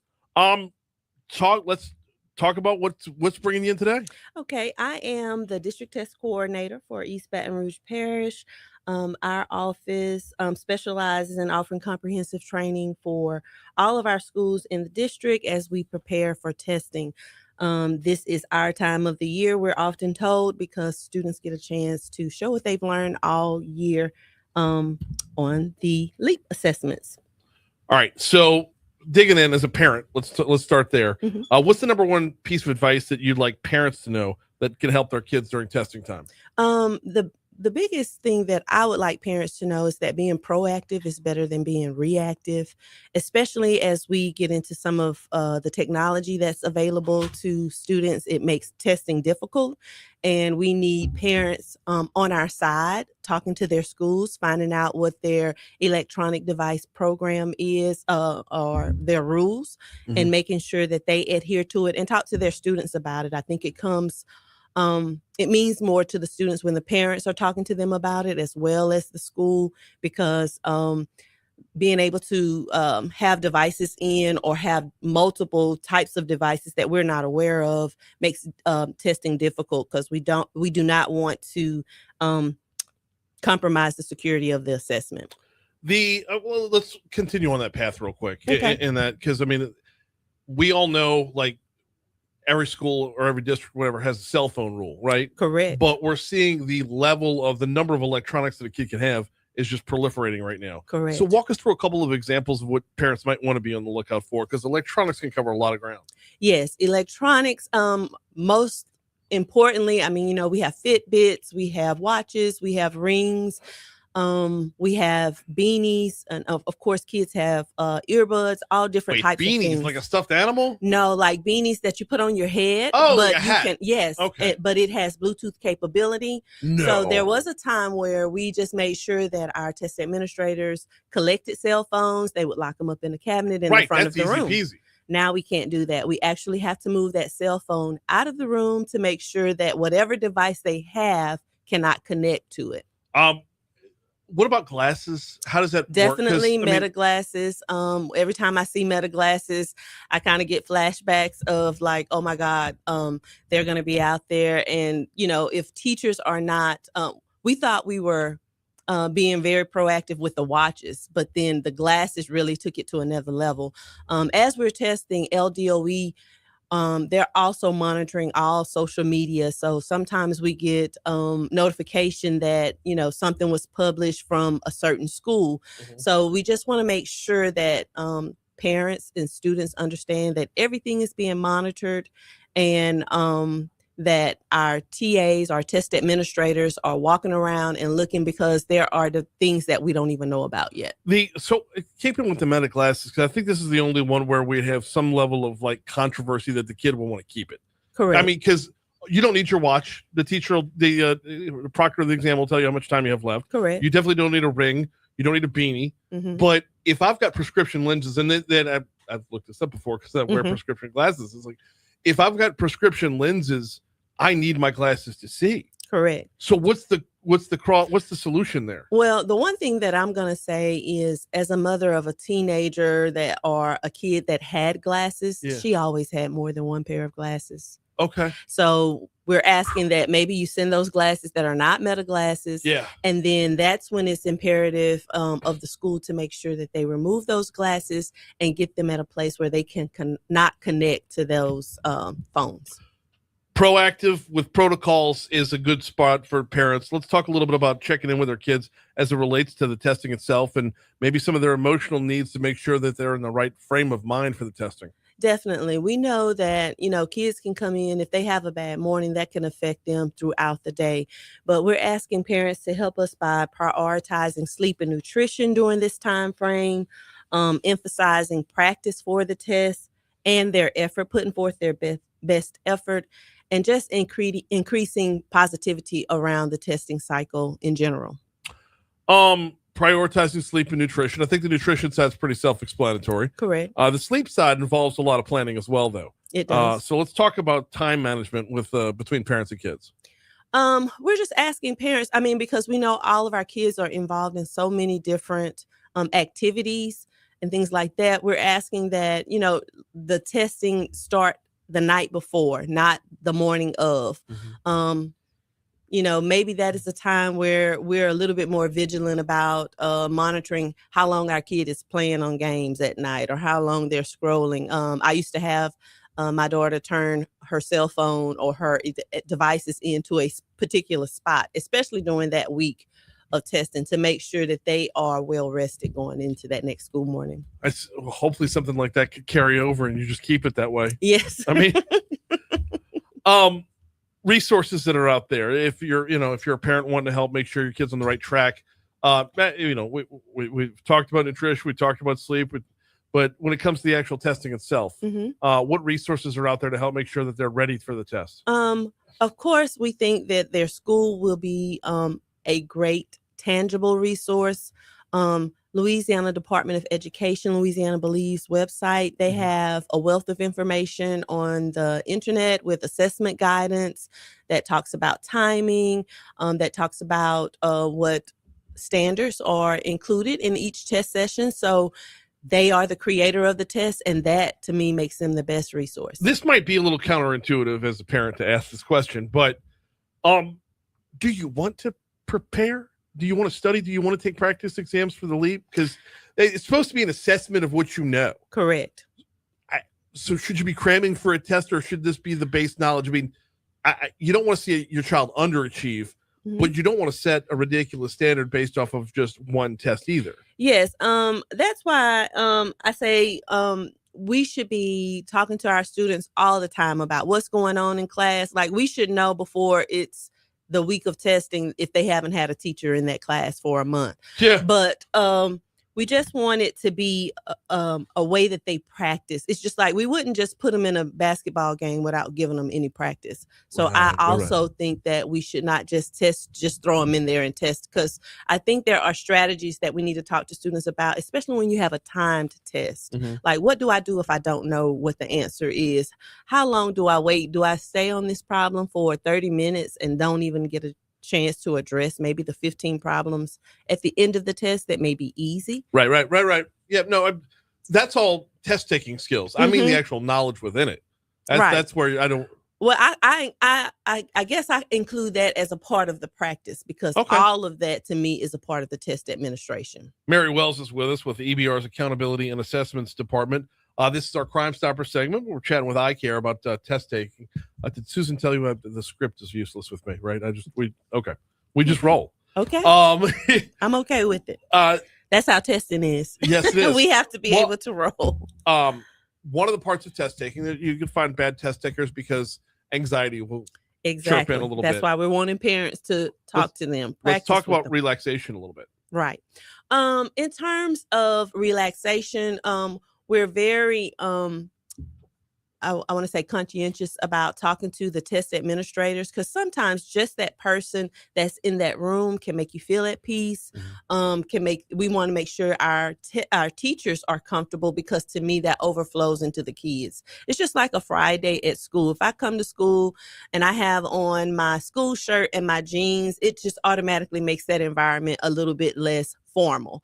So what we want to do is, as parents, also to check in with their child and find out when the testing cycle is, and maybe if you can ask them, how did they do? Did testing go well today? Or just micro conversations, not where you're getting into the meat of the test, but just letting them know, I care about how you're doing on the test, and if there's anything I can do to support you, let me know. We're talking test taking this week as a part of our iCare segment. Want to continue down that path. Parent to student communication is important. Parent to teacher communication, because you can get a lot of feedback on where your student is. Talk to me a little bit about the level of like talking with your child's teacher and the different paths that back and forth can take you down. Okay. I think that parents speaking with teachers is a win-win situation. Oftentimes, our teachers are providing resources. Sometimes they never get home. It's like those papers when you were younger that never got home to mom. But they have websites, they have emails, they have all different types of things. Even on the website of the school itself, sometimes it may divert you to a different link where the teacher has resources specific to their content that works best for them. So I think that the World Wide Web is a great resource for teachers, and that parents get a glimpse into the classes like never before if they utilize some of those resources. I'm going to rephrase the question a little bit. Okay. But we got a minute and a half left with Mary Wells talking about test taking. You talked about like preparing your student when they might not have had a teacher in a particular class for months. Correct. Well, oftentimes a student will walk into a test taking situation carrying some emotional baggage, bringing into that room with them things that they don't need on their mind. Correct. Can the parent and teacher get out in front of that together? Yes. That is where we have a group within the district called iCare. They're very they're a great intervention for all of our students. Sometimes we get in testing writing prompts, and students may say things in those writing prompts like, I hate myself, or I hate the people in the class. So we kind of refer to iCare. They are another level of counseling. They usually counsel with kids. They talk to kids. They might pull them out based on these things, but they are also another level of support for our kids, teachers, and parents. We don't have time to squeeze in another question. But I mean, we covered a lot of ground here. Mary Wells, with EBR's Accountability and Assessments Department. Thank you so much for a couple minutes this morning. It's been my pleasure. We are due up for our next break. Your Money Now is coming up 10 seconds from right now. We'll check traffic again on the back end of the break. This day in history is going to be coming your way. Hey, don't forget next hour, Daniel Erspamer from the Pelican Institute is going to give us a preview of some of the constitutional amendments that are going to be on your May ballot. Right now, here's your money now. Oh, I was rolling too. Thank Dang you it. so much. We got through most of it. I heard about the meeting, the ring. Yeah. Thank you so much. No, I'm my sorry if pleasure. I misunderstood. No, the no, no, no. question. No, that was Okay. not. That was not on you. I did a poor job of asking. No, no. Thank you for having Thank us. I appreciate it. I appreciate the exposure. All right, that's right. Bye, y'all. Y'all have a good Bye. weekend. See you next month. But yep, we'll see you. See you next month. Oh, I didn't even ask. I left the state history blank on there. I figured you assumed that when you saw there was a guy sitting in the front. Yeah, I figured. I'm so tired today.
Gonna be another week without my car. I'll tell you that yesterday. Yeah. We Also, have houses tomorrow, but that's it. No, I'll have the Tiger vehicle back tomorrow morning. Okay. Yeah, when I come in at 5 a.m., I'll be here for the rest of the day. Attack local leaders. They want to stop Trump. President Trump supports oil And I don't have anything like I need it tonight because I need a station vehicle, not necessarily Tiger. But we don't have a talk with vehicle. And every single day I'm going to the Capitol, I'm going to legislative receptions tonight. I got the Petty G party. Like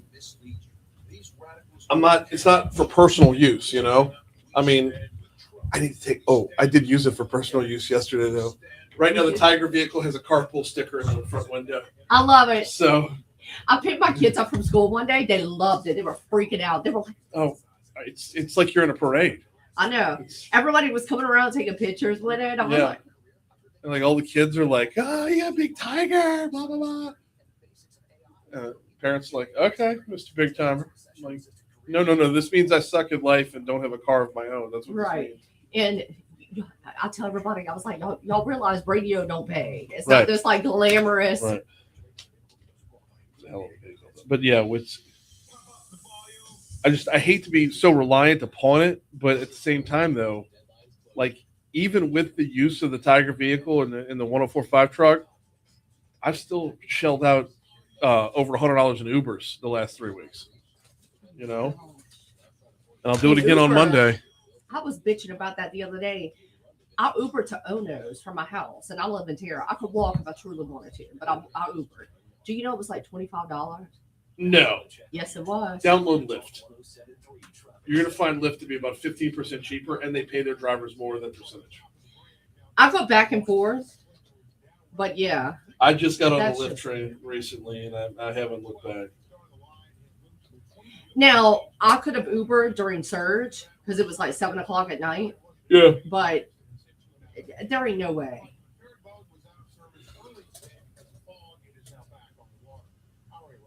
This report is sponsored by MapQuest. Before smartphones, there was MapQuest. Before GPS, there was shit. Before Google Maps, there was MapQuest. Why do I do that? I just close things randomly.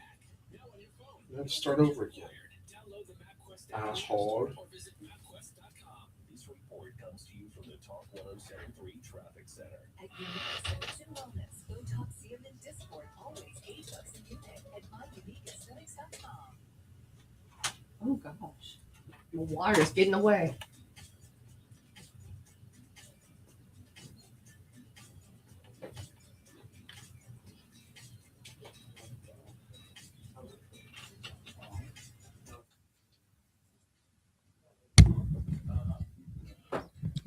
$7:55 Talk 107.3 FM WBRP. Mornings with Brian Haldane rolling right along. Busy 8 o'clock hour coming up. We're going to have guests at in basically the first three segments of the 8 o'clock hour. One of those segments is where we normally do This Day in History, so we're going to bump that up to right now. Let's go.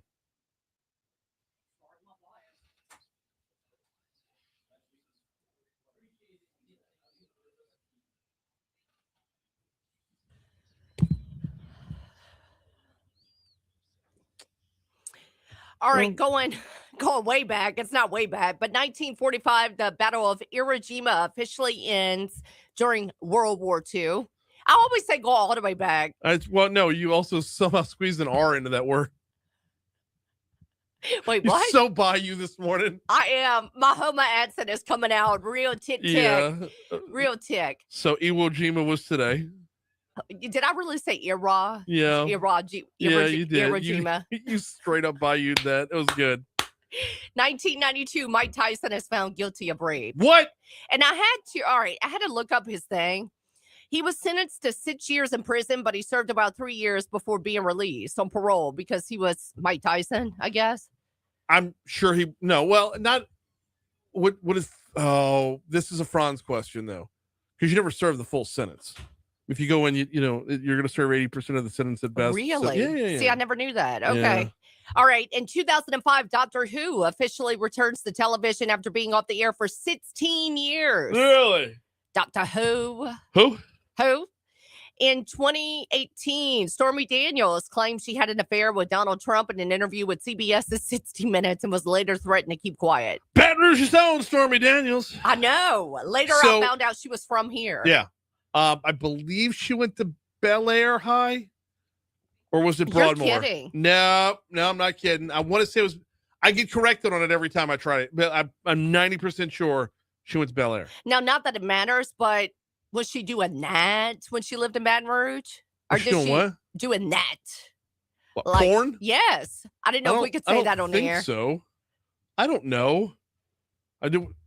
Well, we're not going to look it up. Yeah, let's not. But I was just curious. No, I was like, was she can't famous imagine. when she No. was here? Okay. Like, How did we get on that? Anyways. because no. Anyways. No, not doing it. In 2001, Bill Gates unveils the Microsoft tablet PC plans years before tablets became mainstream. In 2001, we were still rocking, what was it, the Razor phone and crap? In 01, I had a BlackBerry. I know. I think I had a BlackBerry as well. But yeah, it was. No, I'm sorry. In 11, I had a BlackBerry. 01, I don't even think I had a cell phone yet. No, we had the Nokia. Yeah. With Snake on it. Oh. I love Snake. Yeah. I love Snake. In 2024, the unfortunate tragedy of the Francis Scott Key Bridge in Baltimore. Remember that? Yeah, I do.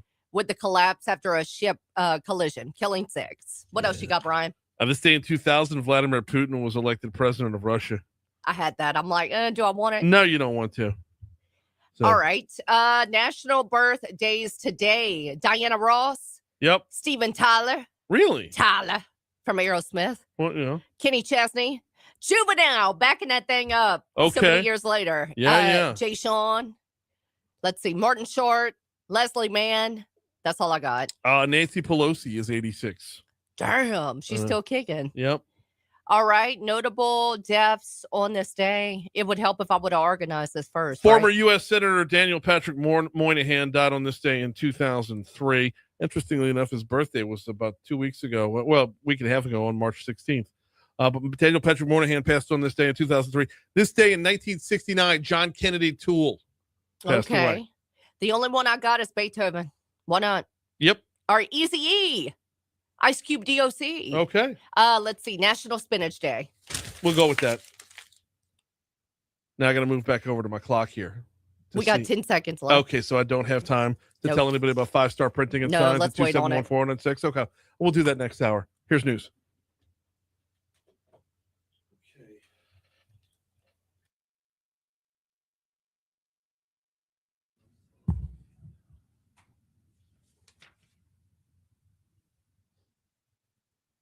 Randy LeBlanc and Michael Louvier. All right, now I've got two people coming in.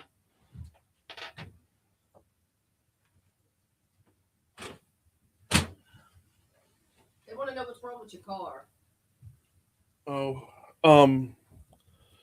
I've basically asked the folks at Vex European to become Dr. Frankenstein and bring this thing back to life from the death.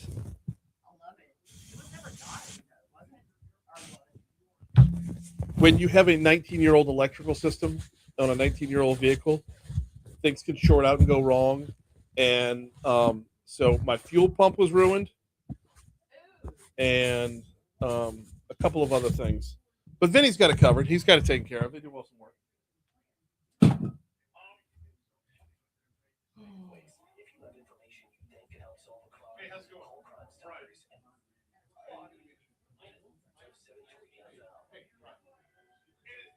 Come on in.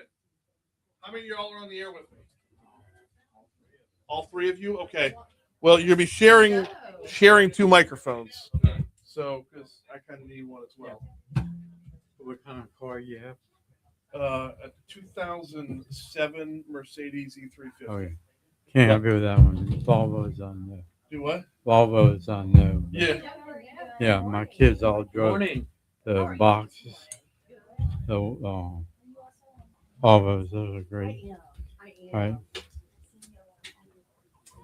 Who's Jessica? Who's Jessica Mapes? Is that one of your people, Jessica? Jessica? Yeah. No. Who's Jessica? No. Oh, she's in our sales department. Oh, okay. She's the one that reached out to me and said, "Yo, we're looking for her." Yeah. Yeah, we are. She's great. Yeah. Yes. I'm always in the club. Okay, we got Randy, we got Michael and Lauren Lauren was last name? Carter. I don't know if that helps you any. Yes. And Michael Louis, Yeah, I got Randy LeBlanc, Michael on stage Louvier. today. Yeah. Harper or Carter? Carter. Yeah. Michael Sargent. Yeah. Yeah.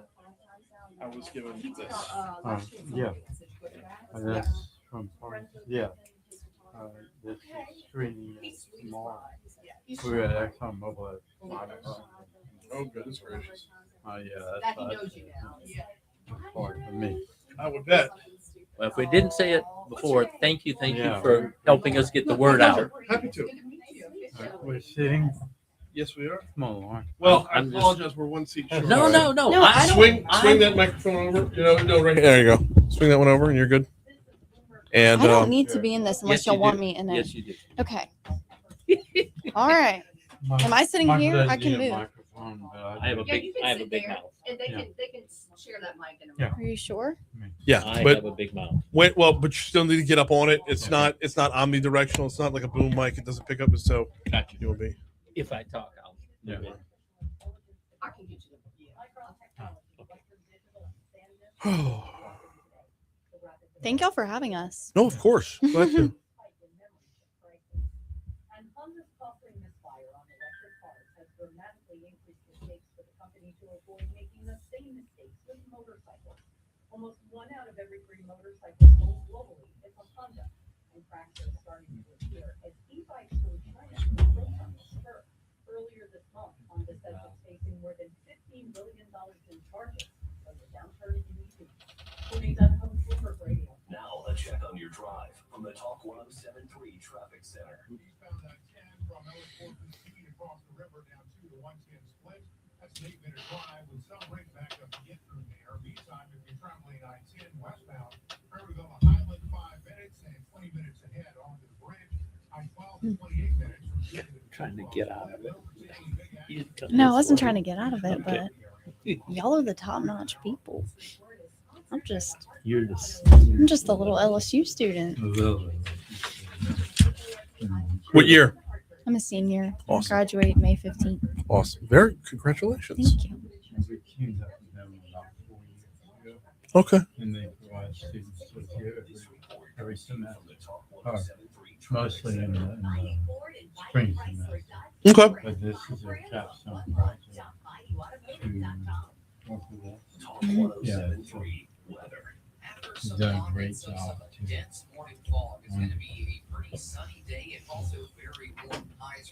So we'll have just shy of 10 minutes. Yeah. So Oh, plenty of wow. time. Yeah. Okay. Great. Oh yeah. No, we're gonna go for a walk. Okay. Yeah. Oh, speaking of TV, we're always on Facebook Live. So Okay, I was wondering. that's why it's darker over there and they've got the lights in here. That's just a very passive aggressive way to tell me I'm too white. I felt that. I relate to that. Just you too white. Too white. Oh Yeah, just the light. I heard 3 times in 3 months, Brian, we can't light you. I know, and if I get it too bright, it washes them out. Right. If I go too dark, the camera don't pick them up. Right. So I have issues. Well, no, I have issues. You need to go spray tan like Lane Kiffin. Lane Kiffin's always spray tanning. Is that why? You know he they has a offer that tan? at my gym. They offer that at my gym. I need to do that. That's so funny. 806 Talk 107.3 FM WBRP mornings with Brian Haldane rolling right along. Hour 3 coming your way right now. Brian here with you. Bree Lynn producing. Starting off the third hour at 67 degrees. Starting with the 8 o'clock hour at 67 degrees in downtown Baton Rouge as we broadcast live from the 180 Pros studio. Got caught up by time on that last segment. Did not get the opportunity to tell you about 5-Star Printing and Signs. Printshop5.com is the website. Y'all, there are so many elections this year. In fact, in our next segment, we're going to talk about some constitutional amendments that are on the May ballot. There are also closed primaries on the May ballot.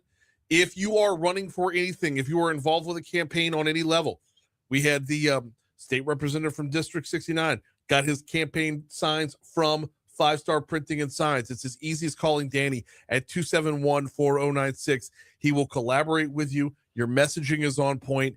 Accuracy is beyond belief. Deliverables are on time. And check the price. You'll get sticker shock from everywhere else once you see what he has to offer. 5-Star Printing and Signs. Printshop5.com, 271-4096. Okay, we're going to pivot real quick, step away from our normal headlines to talk a little bit about Parkinson's and a free screening that's coming up. We have in studio with us Randy LeBlanc, co-founder of Mission for Movement, Michael Louvier. He sits on the Executive Grant and Finance Committee, and we have Laura. Is it Laura or Lauren? Lauren. Sorry, can't read my own handwriting. Lauren Carter from LSU. Welcome aboard. How y'all doing today? We're doing great. Thank you for having us. Not glad to have y'all in here. Want to start off with Mission for Movement. What is it? What is the actual mission? Let's get you right on that microphone. All right, yeah. Mission for Movement is a nonprofit. We started actually about 6 years ago, pulling it together, and it became official about 2 years ago. And we are dedicated to getting good medical care for people with the neurodegenerative diseases, particularly Parkinson's, and getting a good diagnosis and getting good treatment. And we want it available to everybody in the greater Baton Rouge area. So eventually we'll move out to the state as a whole. And then we also work with a couple of national organizations. But we started with a grant from Davis Finney Foundation of Boulder, Colorado. But we have on our website now, we have all the exercise programs in the area, all the PT and OT organizations, everything is one-stop shopping for Parkinson's disease. When you talk about the mission for movement here, is the mission more on the end of helping serve those who have Parkinson's and other neurodegenerative diseases, or is the mission more along the lines of awareness and education of what leads to it? Both. Yeah, it's an advocate. Mission for Movement is an advocacy group. Okay. But yeah, just in addition, so we know that Baton Rouge is underdiagnosed. So we believe there's a lot more patients out there that do not know they have Parkinson's. So education is a big deal for us. We're doing some lunch and learns to try to get the word out. The free screening is absolutely to help identify more patients that might think they have Parkinson's, but not quite sure. So we literally have 2 MD board certified specialists in Parkinson that'll be there tomorrow. We have 2 PhDs from LSU, one in kinesiology, one in communication. And then we have a physical therapist who specializes in swallowing issues, which is a big part of Parkinson's. Really? So walk me through. So I'm like complete ignorance on this side when it comes to Parkinson's. There's a stage of Parkinson's where you have, but you're not showing yet. Right. I mean, like is that a big part of the equation? Very, very big, because people, we're seeing a lot more younger people diagnosed. I was diagnosed at 45 with really young onset Parkinson's. Okay. This is my 21st year dealing with it. So my voice, I have issues with it, and my movement. But everybody thinks it's the shakes. Right. That's the thing. Well, I mean, we know Michael J. Fox. That's what we know. That's all that we know what we're fed. Michael does not have, he has what I have. Mine manifests itself as bradykinesia, the slowness of movement. Okay. You stoop posture, you slow feet and dragging and everything. But there are remedies for it. The sooner you can get diagnosed, the sooner they can start treatment. It's about good quality of life. And that's the key. Everything we're doing is to try to improve the quality of life for those who don't know yet they have Parkinson's, getting them to identify it, and then getting them to the right therapy, to the right physicians, to the right exercise. In the old days, we thought most of Parkinson's was hereditary. We now know maybe only 20% of Parkinson's comes from hereditary. The rest is environmental. A couple of new books have just come out showing chemicals, the environment. If you live near a golf course, if you live near a chemical plant, your chances of Parkinson's are much higher. Wait. I'm not making like a golf course. Yeah. Yes. What's the connection? The connection. Paraquat. The what? They spray paraquat on there. Chemical fertilizers and insecticides. Okay. So, wow. And they're able to translate that down to the earlier diagnosis. Okay. Wow. Incredible stuff. We're going to get to the free Parkinson's screening that's coming up tomorrow. We'll get to that in a second, but I would be remiss if we didn't welcome Lauren into the conversation a little bit. Hello, how are you doing? I'm great. How are you this morning? Good. How'd you get roped into all this as an LSU student? So I'm a senior at LSU. I'm pursuing a public relations degree. So I'm in my final class, PR campaigns, and we work with a client, and my client is Mission for Movement, as well as my other group members. And we as a class with LSU have worked with Mission for Movement for at least 3 semesters prior to this. And we're really just helping get the word out to spread awareness, get a bigger outreach within the Baton Rouge area, and just bring people in for those screenings and for those support services for those who either do have Parkinson's already or they want to get screened to see if they do. And a lot of people don't know about it. They find out through hairdressers. We have a few stories about that. Not even MDs that help them find out. So I'm learning a lot in the class and with working through them, and it's been really nice and interesting to just help such a good cause. I'm totally gonna put you on the spot now, right? What's the biggest thing you've learned along the way? Let's see how they're doing and getting their messaging out. What's the biggest thing you've learned along the way that maybe surprised you the most about Parkinson's? Ooh. Yeah. I don't know about surprising. I think I was just really drawn to work with them when they came and basically gave their pitch to us about Mission for Movement. It just seemed like it was the best to work with them because it was for such a good cause. And they actually had us raise our hands in the class how many people, who knew someone with Parkinson's.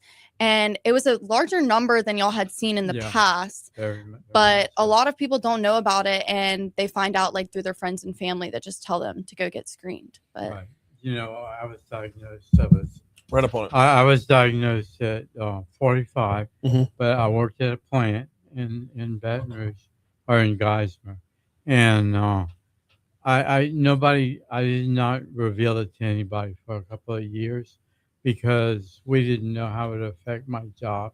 I had young kids. My youngest son was 11 years old. He hardly knows me without Parkinson's.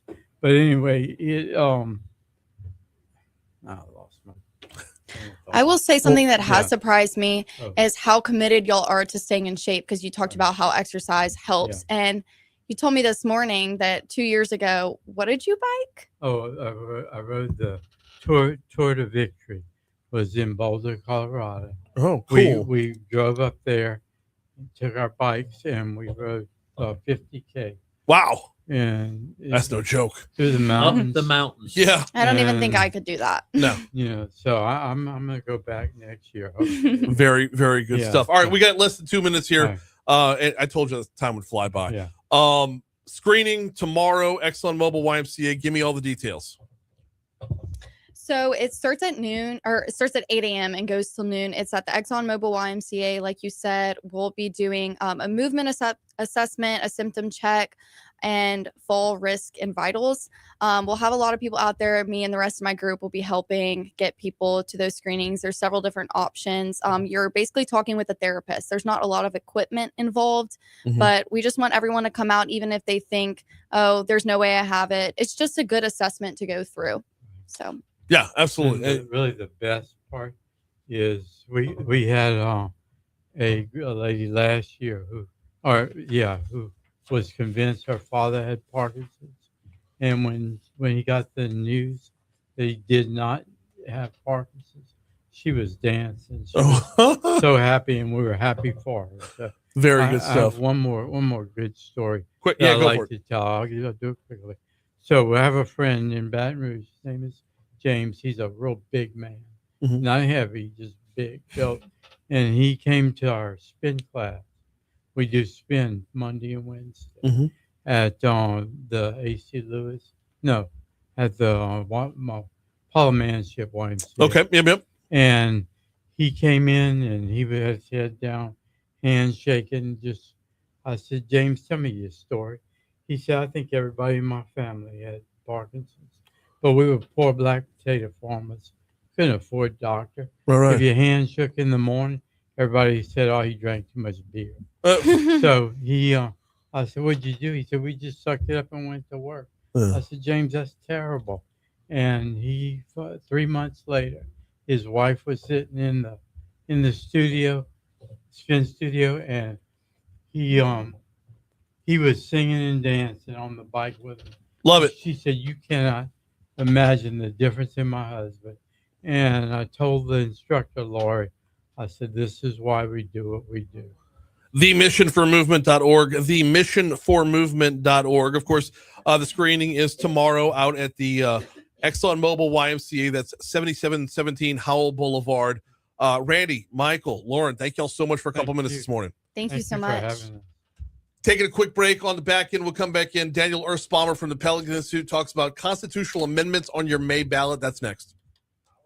Wow. Thank you. Thank y'all. Thank No, you. Very fast.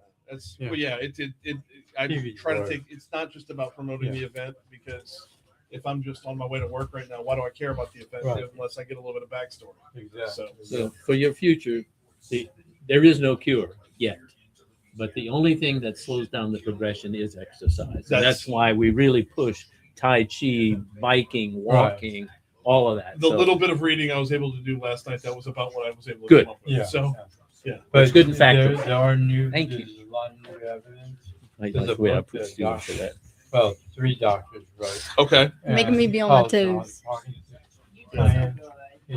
She did, didn't she? You're your own worst just critic. Went right into it. That's why I had the flyer on. Thank you. The Amazon. Yeah, I joke around. I have this sweatshirt because in Mass Yeah. Comp, we joke around that we're basically But he- just like he not professional only had- yappers. My friend, like 2 years ago, he got me this shirt, the Sorry, get ready sweatshirt for that the says next segment. professional Get ready for the next yapper. segment. I got to move fast. So, Yeah. I love James' story. very good story, by the way. Yes. Yes, y'all did well. Thank Thank you. you very much. Bye, y'all have a Right, thank y'all. You too. See you at, Hey. wait, next time you see me at Texas Club, stop me. I'm always running, but stop me and I'll give you a hug. Yes. Thank you Good to very see much. you. Bye, y'all. Yeah. Thank you so much. Later. Bye. Have a blessed week. I'm just gonna stay right here because I've got 2 guests in the last segment as well. So, Do you want to blow Pat's ABC News? no, Daniel's be quick. What'd you say, Chris? Hey, it's supposed to be Judge Alexandra and Denise Marcel. We heard Denise was sick, which is why I came to tell them. It's going to be somebody. It may not be me, but it'll be if they're and it's still around 8:30. Yeah, 8:35, and I don't think she likes me anyway. So, yeah. I'll tell you a story later. Am I back? Hang on.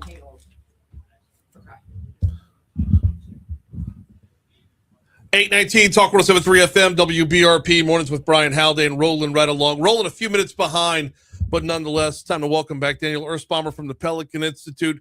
Coming up in May, we've got an election to tend to. Close primary is going to be on the ballot, but there will also be some constitutional amendments. Daniel, welcome back. How are you, man?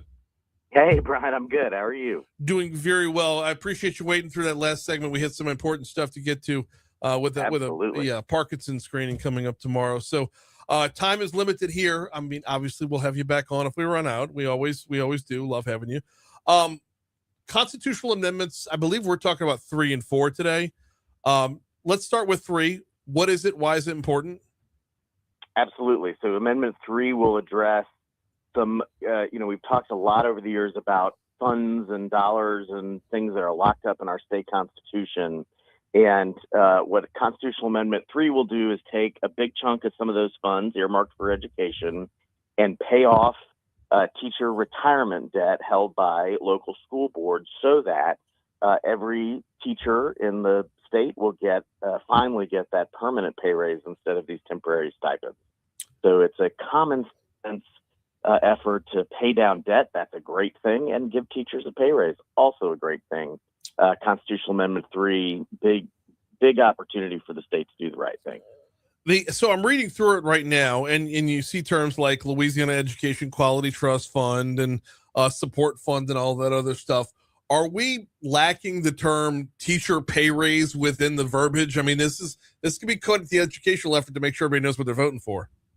Yeah, that is the challenge with all of these constitutional amendments is the language has a tendency to get really wonky. Yeah. And so it's going to be really important that, listeners not only get out to vote, but share this information with their neighbors. This is a really important set of amendments. And so, yes, pay off debt, pay teachers more. That's what we need to make sure people know. And these are both really, really good things for the state. And as a Ramsey affiliate, we're always about paying off debt, to be sure.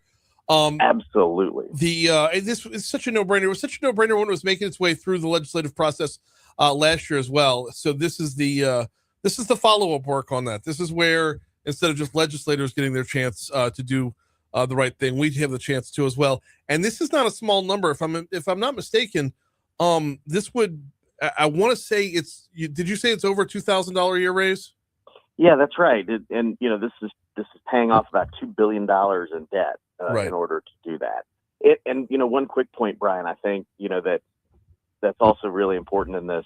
It's a reminder to all of us that teachers are employees of their local school boards, not the state. And so this is a good reminder. Not only should we be doing this, but if you're interested in issues like teacher pay and how we make sure our very best teachers are getting paid significantly more, that's a conversation to have at your local school board. So I think not only is this the right thing to do to help our teachers in the classroom, but it's also the right thing to re-spark that conversation around broader questions of teacher pay that local school boards around the state should be having. Well, expound upon that just a little bit. Like where does it go from here? I feel like this is not a one and done. So what's the next step? Yeah, look, the next step is a few things. From the constitutional perspective, this fits one of those things a lot of us have been trying to work on to streamline the Constitution and get a more governing document. And on the teacher pay raise side, I mean, there's work to do. We've got to make sure. We spend about, on average, between all sources, about $15,000 per kid in the school systems, and that varies by parish, but that's the average. And yet we don't have as good outcomes as our neighboring states, and we don't pay teachers as much as our neighboring states. So I think this sparks a great question of how are we spending the money? How are we making sure that students are the top priority and the teachers who teach them are right there next? So I'm hopeful this drives a bigger conversation over the next few years about how do we structure these kinds of compensation packages and how do we do this without incurring a whole lot more debt too. We can look Right. around the country and see positive examples that Louisiana should embrace. Daniel Erspamer from the Pelican Institute is our guest right now. And yes, definitely want to have that conversation. Definitely need to have that conversation. If we spend more with less outcome and we spend more per student, and our teachers aren't paid what the average would be, we want to have that conversation, but not until after May. That's right. As when you say next steps, you mean next steps. The current step is amendment number 3, voting yes on it. Also on the ballot will be amendment number 4. Walk me through what 4 does. Yeah, so, as you know, there's been a lot of positive steps in reforming our complex tax code, removing things like the franchise tax that's particularly punishing, and really the tax that's left that is the most punishing to the opportunities to grow our economy is something we call the inventory tax. It's a property tax levied by local parishes on business inventory, things that are on their shelves. Mm-hmm. So it's like a punishment for stuff you didn't sell. Right. And, we're one of only about 9 states that levies this tax. And most of the states that levy the tax, it replaces some other sort of tax that we also levy. So what the amendment does, right now, the Constitution says that parishes shall levy this tax on business inventory. What this would do is change that to a may. It gives local parishes the option, based on what works for them, to either continue levying the tax or eliminate the inventory tax. And just to sort of help things along, the state has said, if you as a local parish eliminate your inventory tax, the state is going to come in and help ease that transition off of the tax revenue. And just a win-win all around. And it's you talk about next steps. An important next step is working with parishes and for voters and citizens to really weigh in to eliminate that tax so we can drive economic growth and opportunity. But they can't do that until this constitutional amendment passes that gives that local option for the inventory tax to be repealed. The inventory tax is so infuriating because it makes you wonder how, first of all, how did we come about it in the first place? And because a company's inventory, they paid tax on when they bought it, and they're going to charge tax on it when they sell it. But now you're telling me they're going to get charged tax either way. And then if it sits on the shelf for another year, when they do sell it, the tax comes back around again. It's so it from the jump, it feels like double dipping. Yeah, triple dipping. Even. Triple dipping. It just doesn't make any sense. And a logical person who sat down to write a tax code, would not see this as fair in any way. So this is really righting a many decades long wrong, and putting the power back in the hands of parishes and, more importantly, local voters to repeal this punishing tax. And so, in an ideal world, you just get rid of it altogether. But I think this is a thoughtful way to make sure parishes get to make this decision for themselves rather than the state. And the state's going to help for a little while those parishes who choose to eliminate the tax. And here's what else will happen, Brian, is you'll get competition between the parishes. As we see businesses start coming here, it's going to matter a lot. Oh, no, absolutely. And I can't guarantee it, but the smart money would tell you that if parish A gets rid of their inventory tax, parish B right next door, in wanting to keep a competitive advantage, will get rid of it as well. This is going to be a domino effect. Absolutely. And that'll be a great thing for every taxpayer, every job seeker, everyone who cares about creating opportunity here in Louisiana. They are amendments 3 and 4 on your May ballot when you go to vote for Senate and your congressperson. Be on the lookout for these as well. Daniel Erspamer from the Pelican Institute. I would love to just keep you around and talk about the legislative session, but we've got guests scheduled up next. So let's get you on next week to take a deep dive into the Capitol. I'd love to do it. Sounds great. Always. Talk to you soon, Brent. All Appreciate right. it. Thanks, my friend. Thanks. Bye-bye. We're at 8:29 at Talk 107.3 FM. Before we hit news, I want to remind you about One Bath and Closets, onebathandclosets.com. If you live in a home that is not exactly brand new and it's time for a little refresh, this is what Christy and I did.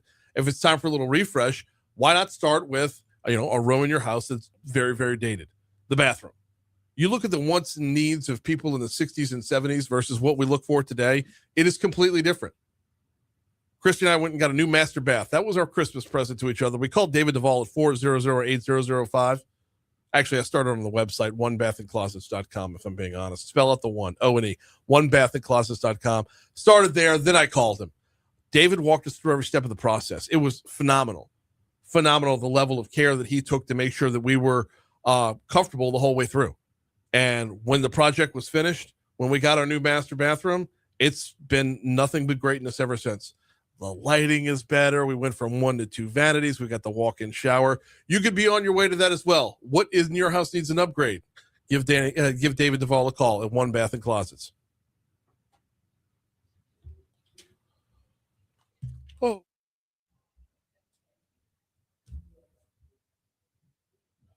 You're staying right there, I'm assuming?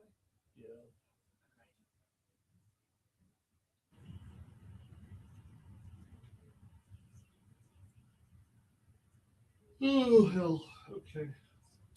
But nonetheless, it's time to welcome back David Erspamer. It's time to welcome him. It's time to welcome him. Paul Arrigo says Stormy went to Scotlandville. I'd love to. Really? Always. Talk to you soon, friend. Appreciate it. Thanks, bud. Thanks, bud. Thanks. Bye-bye. I didn't do that. Damn.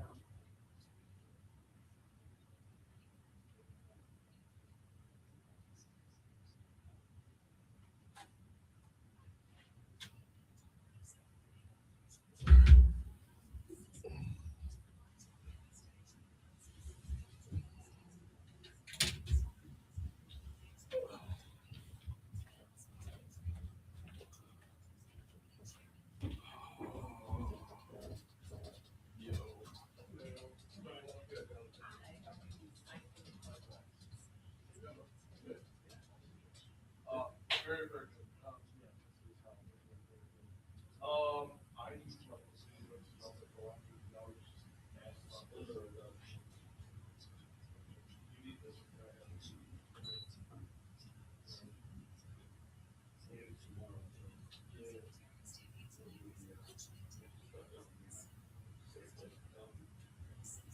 Nobody will be arrested. Let's use that for this. Nobody.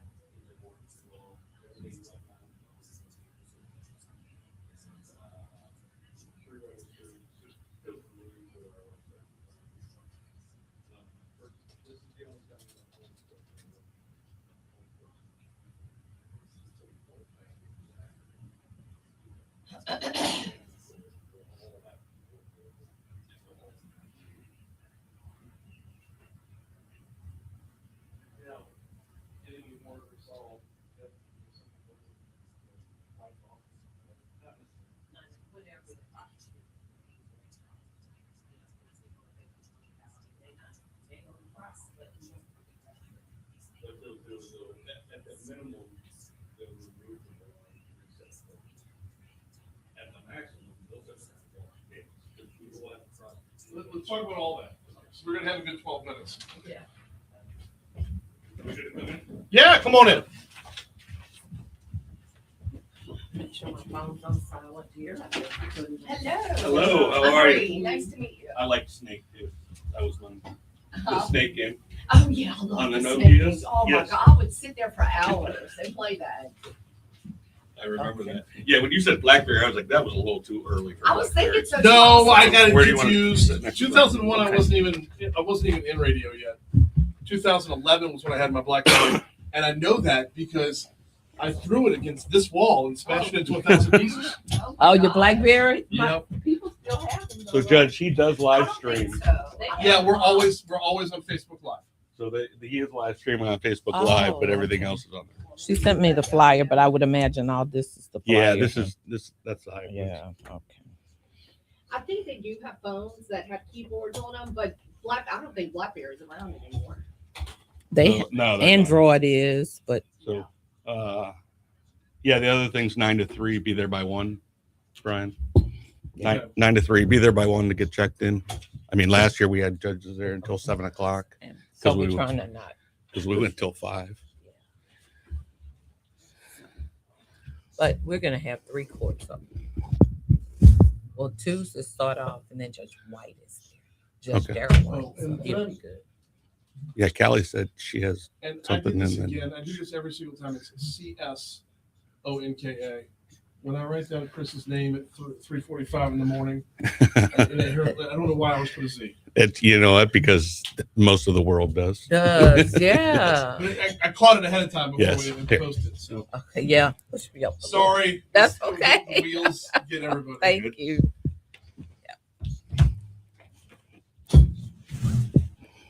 And so they're coordinating it, and that's the reason we're having it. Well, Because that's coordinating council. So that yep, works. that Send the works. name. Right there in the title. Yep, Send the there. name. They're coordinating it. A lot of times courts don't talk to each other. So yeah, I was telling Chris yesterday. I didn't even know what we were talking about today.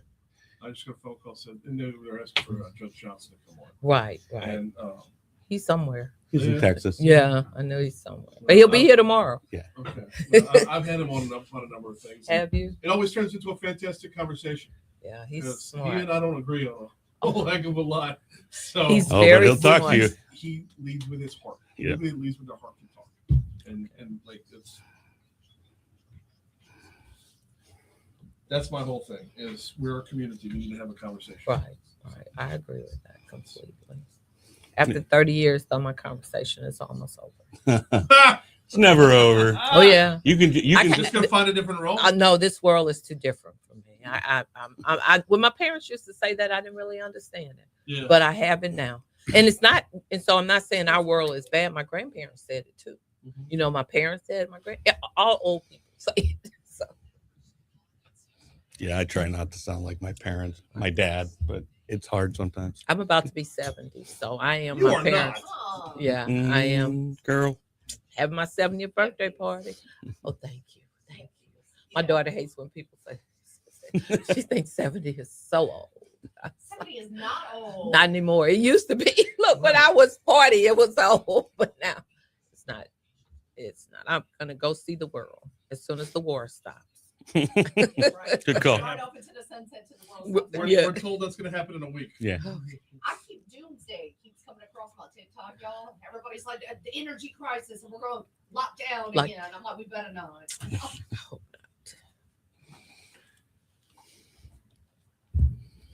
Yeah. Well, I'm glad you came, Chris, because I was like, who's coming on here with me? I'll never leave you hanging.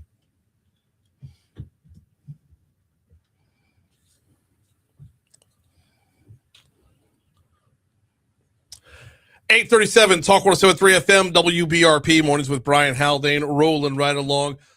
Tomorrow night, the LSU women will be on the road playing at Sacramento in the Sweet 16.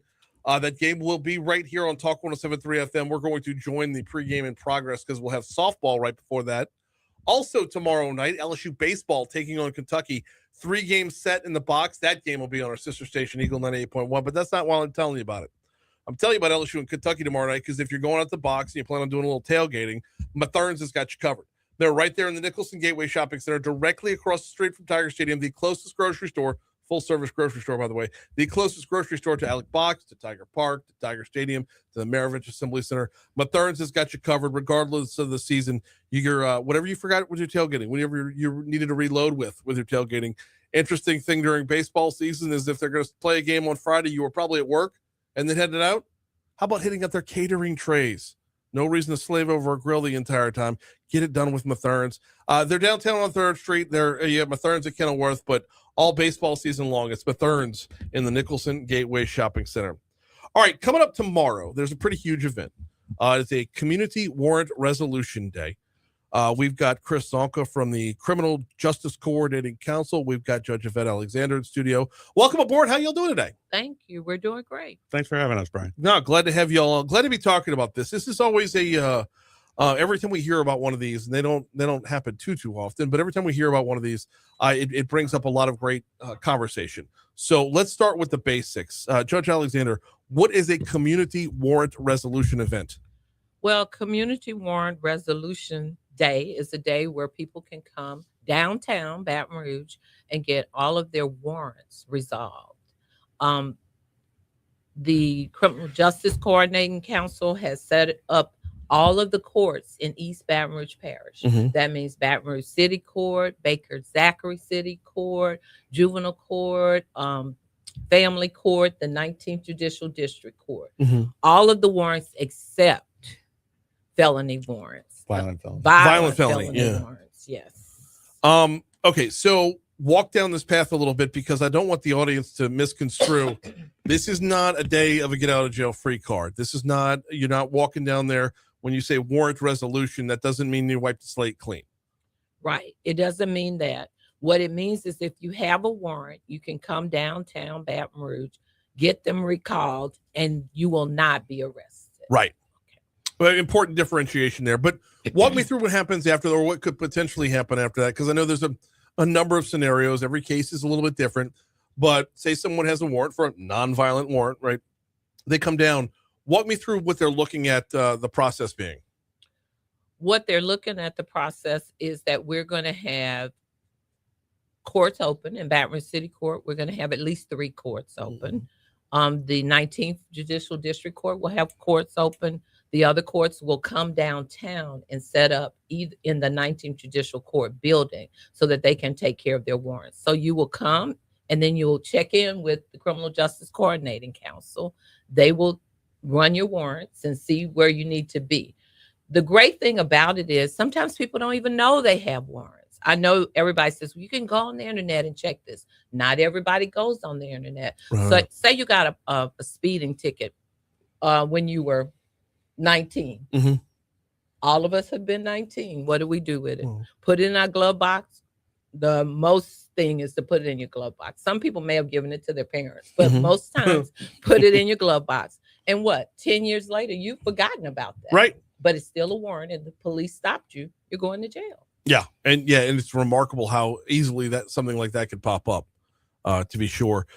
So what would happen here is you would get some level of resolution, some level of settlement, or some postponement of a date to get you right with the law, but set it up to where you still go through the legal process. Right. At a minimum, if you show up there and we find that you have warrants, you go in front of the judge, you have a chance to talk with the public defender if you need one.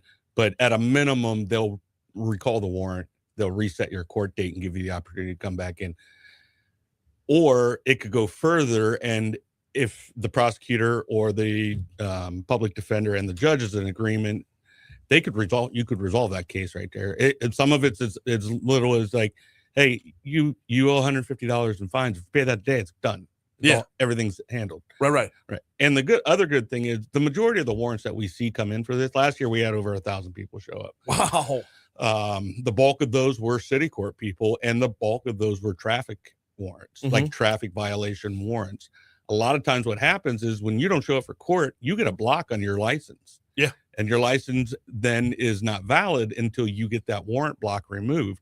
Well, at city court, the Office of Motor Vehicles has a kiosk at city court. So you come in, you take care of that. You can walk right up to the kiosk and get that block removed and get put back on and be driving legally. And Chris, something just happened yesterday that Denise Marcel is responsible for, is that she called over to the head of the Department of Motor Vehicles. So if you get everything settled on Friday, but you need a payment plan to get your license unblocked, he has given us a mechanism in which we can take those people's names, their phone numbers, and get them over there, and they're going to call them and try to work on setting up payment plans. Great. What he told me is that not everybody is eligible, and he would have loved to bring one over to us, but they've tried that in the past, and it's just too much to, get their system set up over there. Even though we have their system, we don't have that part of it. So that's a great thing too. People will be able to, and we're going to have all kind of resources there for them to be able, so you can tell them about the resources.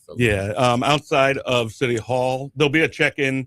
We're going to encourage everybody to come to the check-in where we'll have public defenders, the clerk of courts, the DA there, everybody looking to see what warrants you have, what courts are at, so we can direct you where to go if you don't know. We're also going to have right underneath the main library, we're going to have the downtown library, that overhang. There's going to be what we're calling like Resource Alley. if there's other things that people need, there are going to be people giving away cell phones, people talking about if you need help with we're also doing expungement screenings for people who want expungements. Okay. And we had a massive turnout for that last year as well. We had over 300 people come up.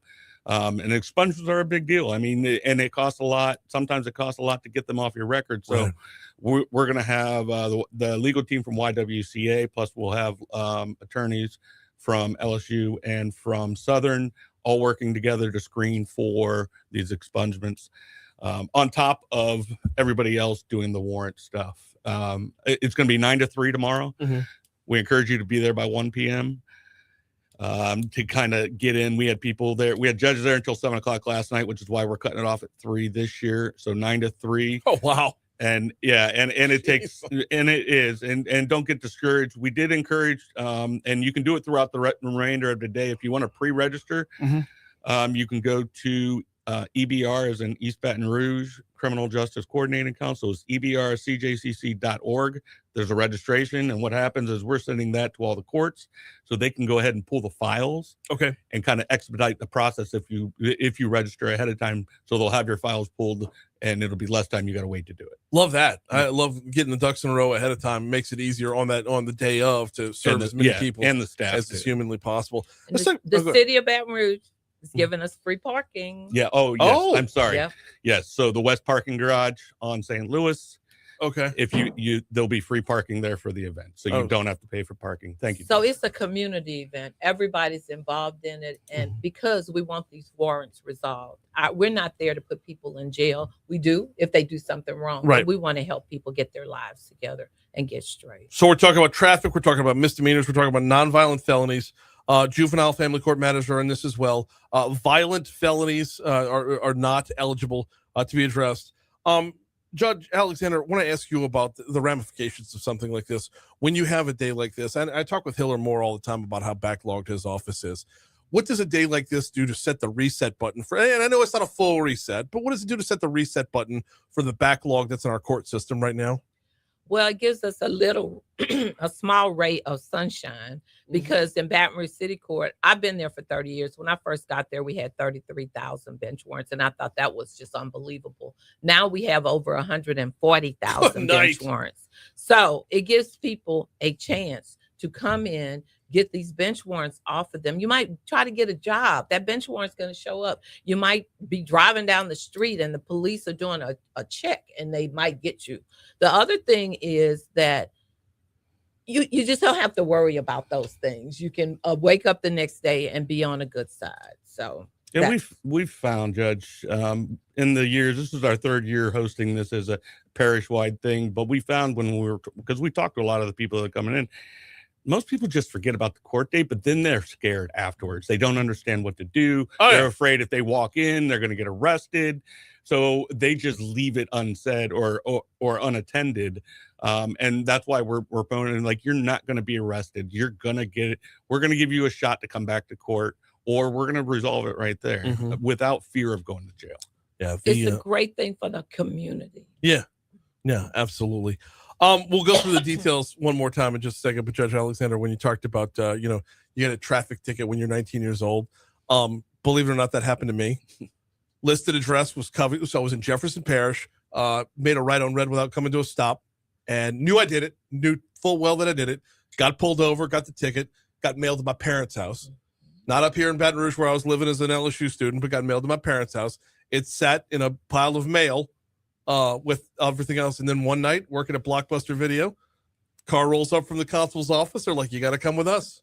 Yep. And it happens that easily. It does happen that easily. Since you brought that up, Baton Rouge City Court is going to do a round. You were going to tell me I had another warrant. Well, we ran your record before we came on.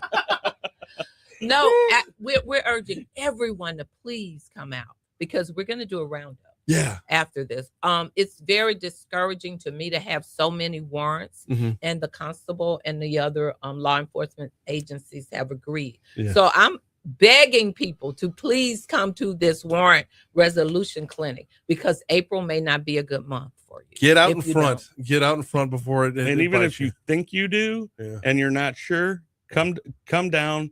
Come to the information desk. We'll let you know what you have. Give us the details one more time. Okay, so it is tomorrow, the 27th, from 9 to 3. The check-in stand is going to be right outside of City Hall. You show up there, somebody will tell you what building, whether you have to go to the city court or you have to go to the 19th JDC. That's where juvenile and family is also, and the other parish courts are going to be. And try to be there by 1 o'clock because the lines will be long and we want to get you through. And if you're there by 1 o'clock, you will be seen that day. Love it. We're gonna stay there as long as we have to get the job done. And free parking. And free parking, government at St. Louis. You'll see the signs from there. Y'all, thank you so much for a couple minutes this morning. Thank you for having me. Here's your money now. Awesome stuff. Good job. Yeah. So yeah, that's I was going to tell my story. That happened to me in law school. Yeah, I went to LSU, and so I would sometimes drive home late at night. My parents hated that. And I got a traffic ticket in a little town called Dotson, Louisiana. And I did the same thing. That's how I know about sticking it in your glove box. Yep. Well, the man knew my dad. And he called my dad and said, your daughter has this ticket. And my dad called me and I was like, oh my God. So I got it resolved. But I never. Mhm. Yeah. Yep. Pull the night shift at Blockbuster, and here comes a constable's car. That's good. Like, nice to meet you. Likewise. Very Thank nice you to so meet much. you. Rolling up. You gotta come with us. Yeah, I'm with us. I know she goes Thanks, Brian. speaking Always, of. always. I know, and Brian's like, wait. We're doing some work for the session too, so if you want to talk about that. Yes. Let's get you back in. Okay. Yep. Bye, y'all. Nice to meet you.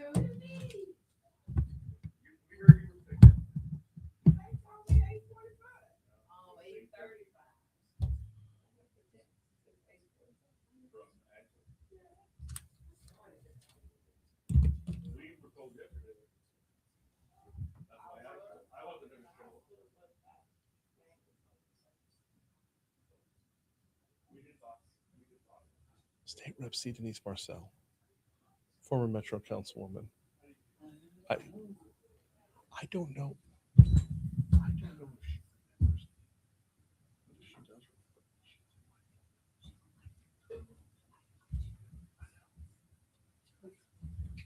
Sometimes I say things that I shouldn't. You know. Oh. Did anybody grab coffees today? No, but we're out. We have one left. Where did we get more? I don't know.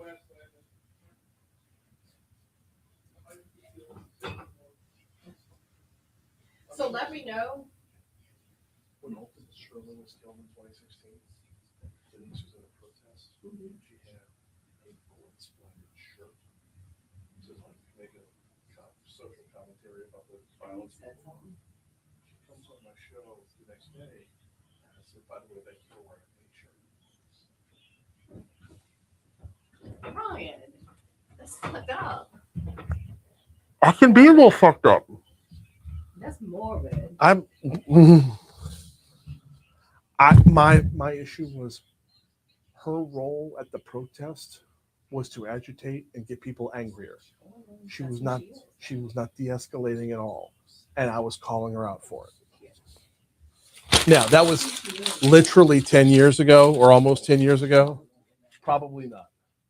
I hope not.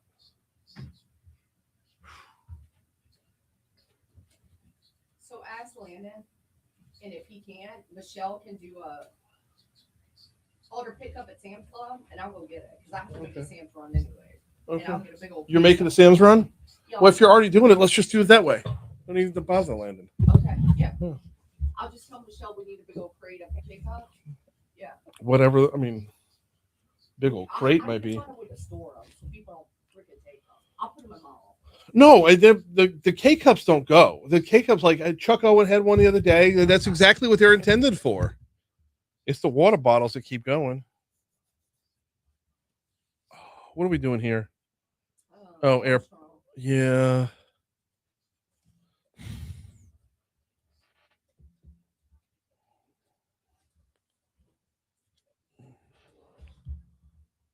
I don't know if I want to though.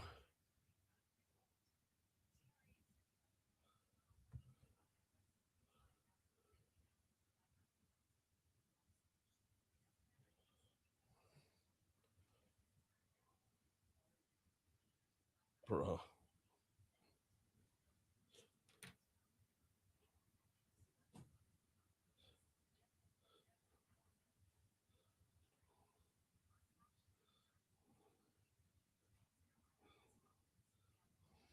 Yeah, but Alan, I can't eat any of it during Lenten season.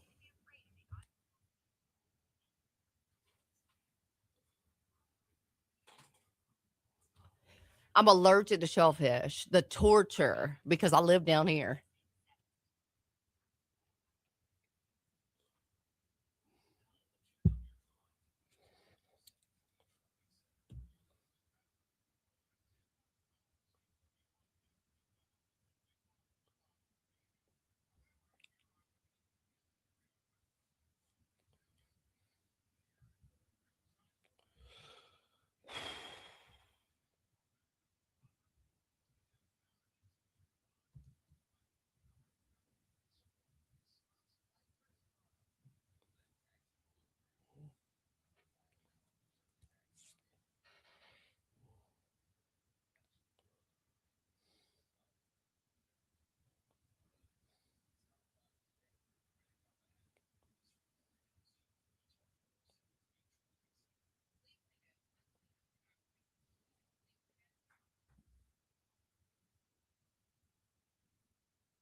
$8:56 Talk 107.3 FM WBRP mornings with Brian Haldane rolling right along. Before we go too far down, Brie Lynn, you were talking about Stormy Daniels earlier, right? Yeah. It was in This Day in History, was it? Yep. Yeah. It was this day when she accused Donald Trump, blah blah blah. And I said I was going to get the school wrong. I always get the school wrong. I've been told now that she went to Scotlandville High. Okay. So originally it was Broadmoor, then it was Bel Air. Now I'm told it's Scotlandville. And didn't you say something on the west side too? No. No. you There didn't. wasn't Yeah. anything on the west side for sure. But the first time I heard her, because I didn't move here until 95. Right. So I didn't know who was running amok in the school system up here. So apparently my husband knew of her because he went to McKinley and he was in the gifted program. But Stormy dated a lot of men while she was here. He didn't date her, but anyways, we're not going down that rabbit hole. No. Even though you put her on a T like that. Right. I just dropped that bomb. Very gifted she was. Yes. Oh, I set you up now for I've that. got a sponsor I've got to read for.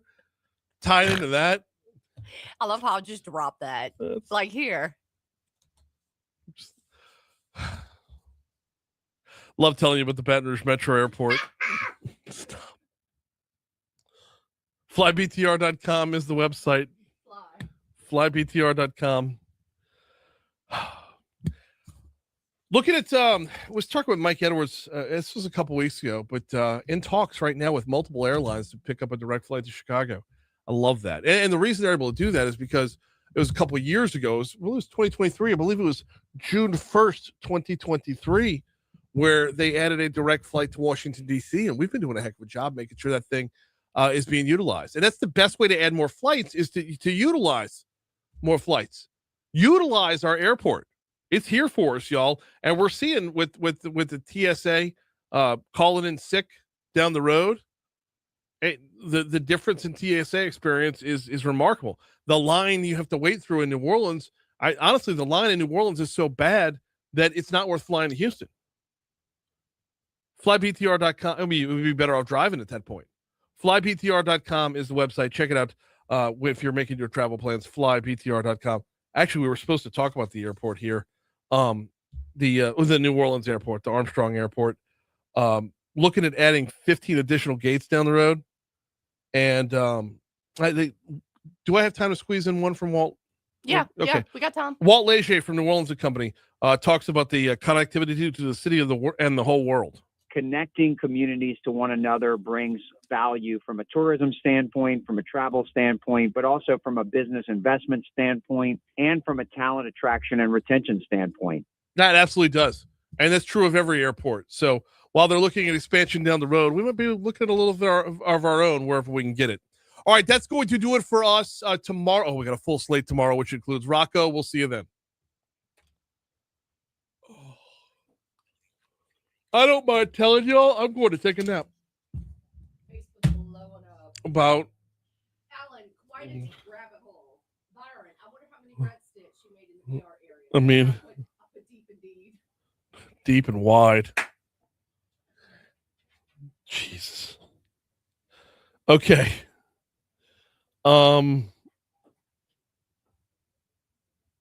Where's my? Oh, there it is. Okay. Want to hop up in here, see if there's comments to respond to before we get out, or maybe I'll just yawn in your ear.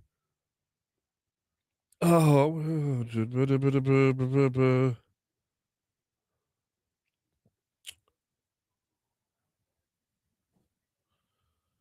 Scrolling back. Alan says, such a great job you have. You get food delivered to you on Fridays. Yeah.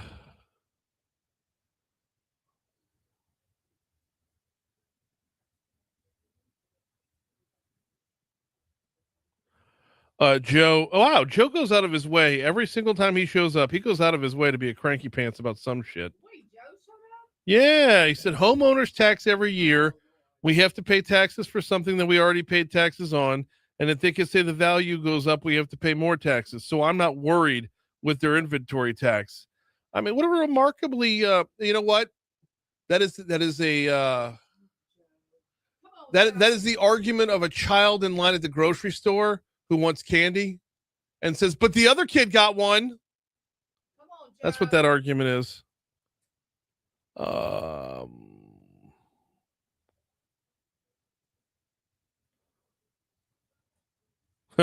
I think Byron was talking about the warrants when he says, I have no doubt this is a good program, but I can't help but think of Star Wars' General Akbar yelling, that's a trap. There's an Al Pacino movie. I believe it's called Sea of Love. It was Al Pacino, Ellen Barkin, a couple of others. There's a scene where they host a Meet the Mets breakfast. Of course, it took place in New York.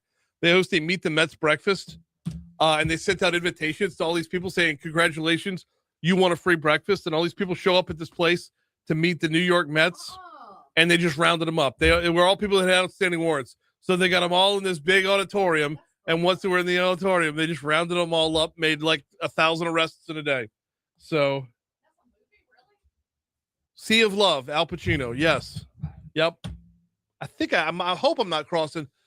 Back when I worked at Blockbuster, employees got 5 free rentals every week, so I blew through a lot of movies. All right, we're getting out of here, y'all. I'll see you later.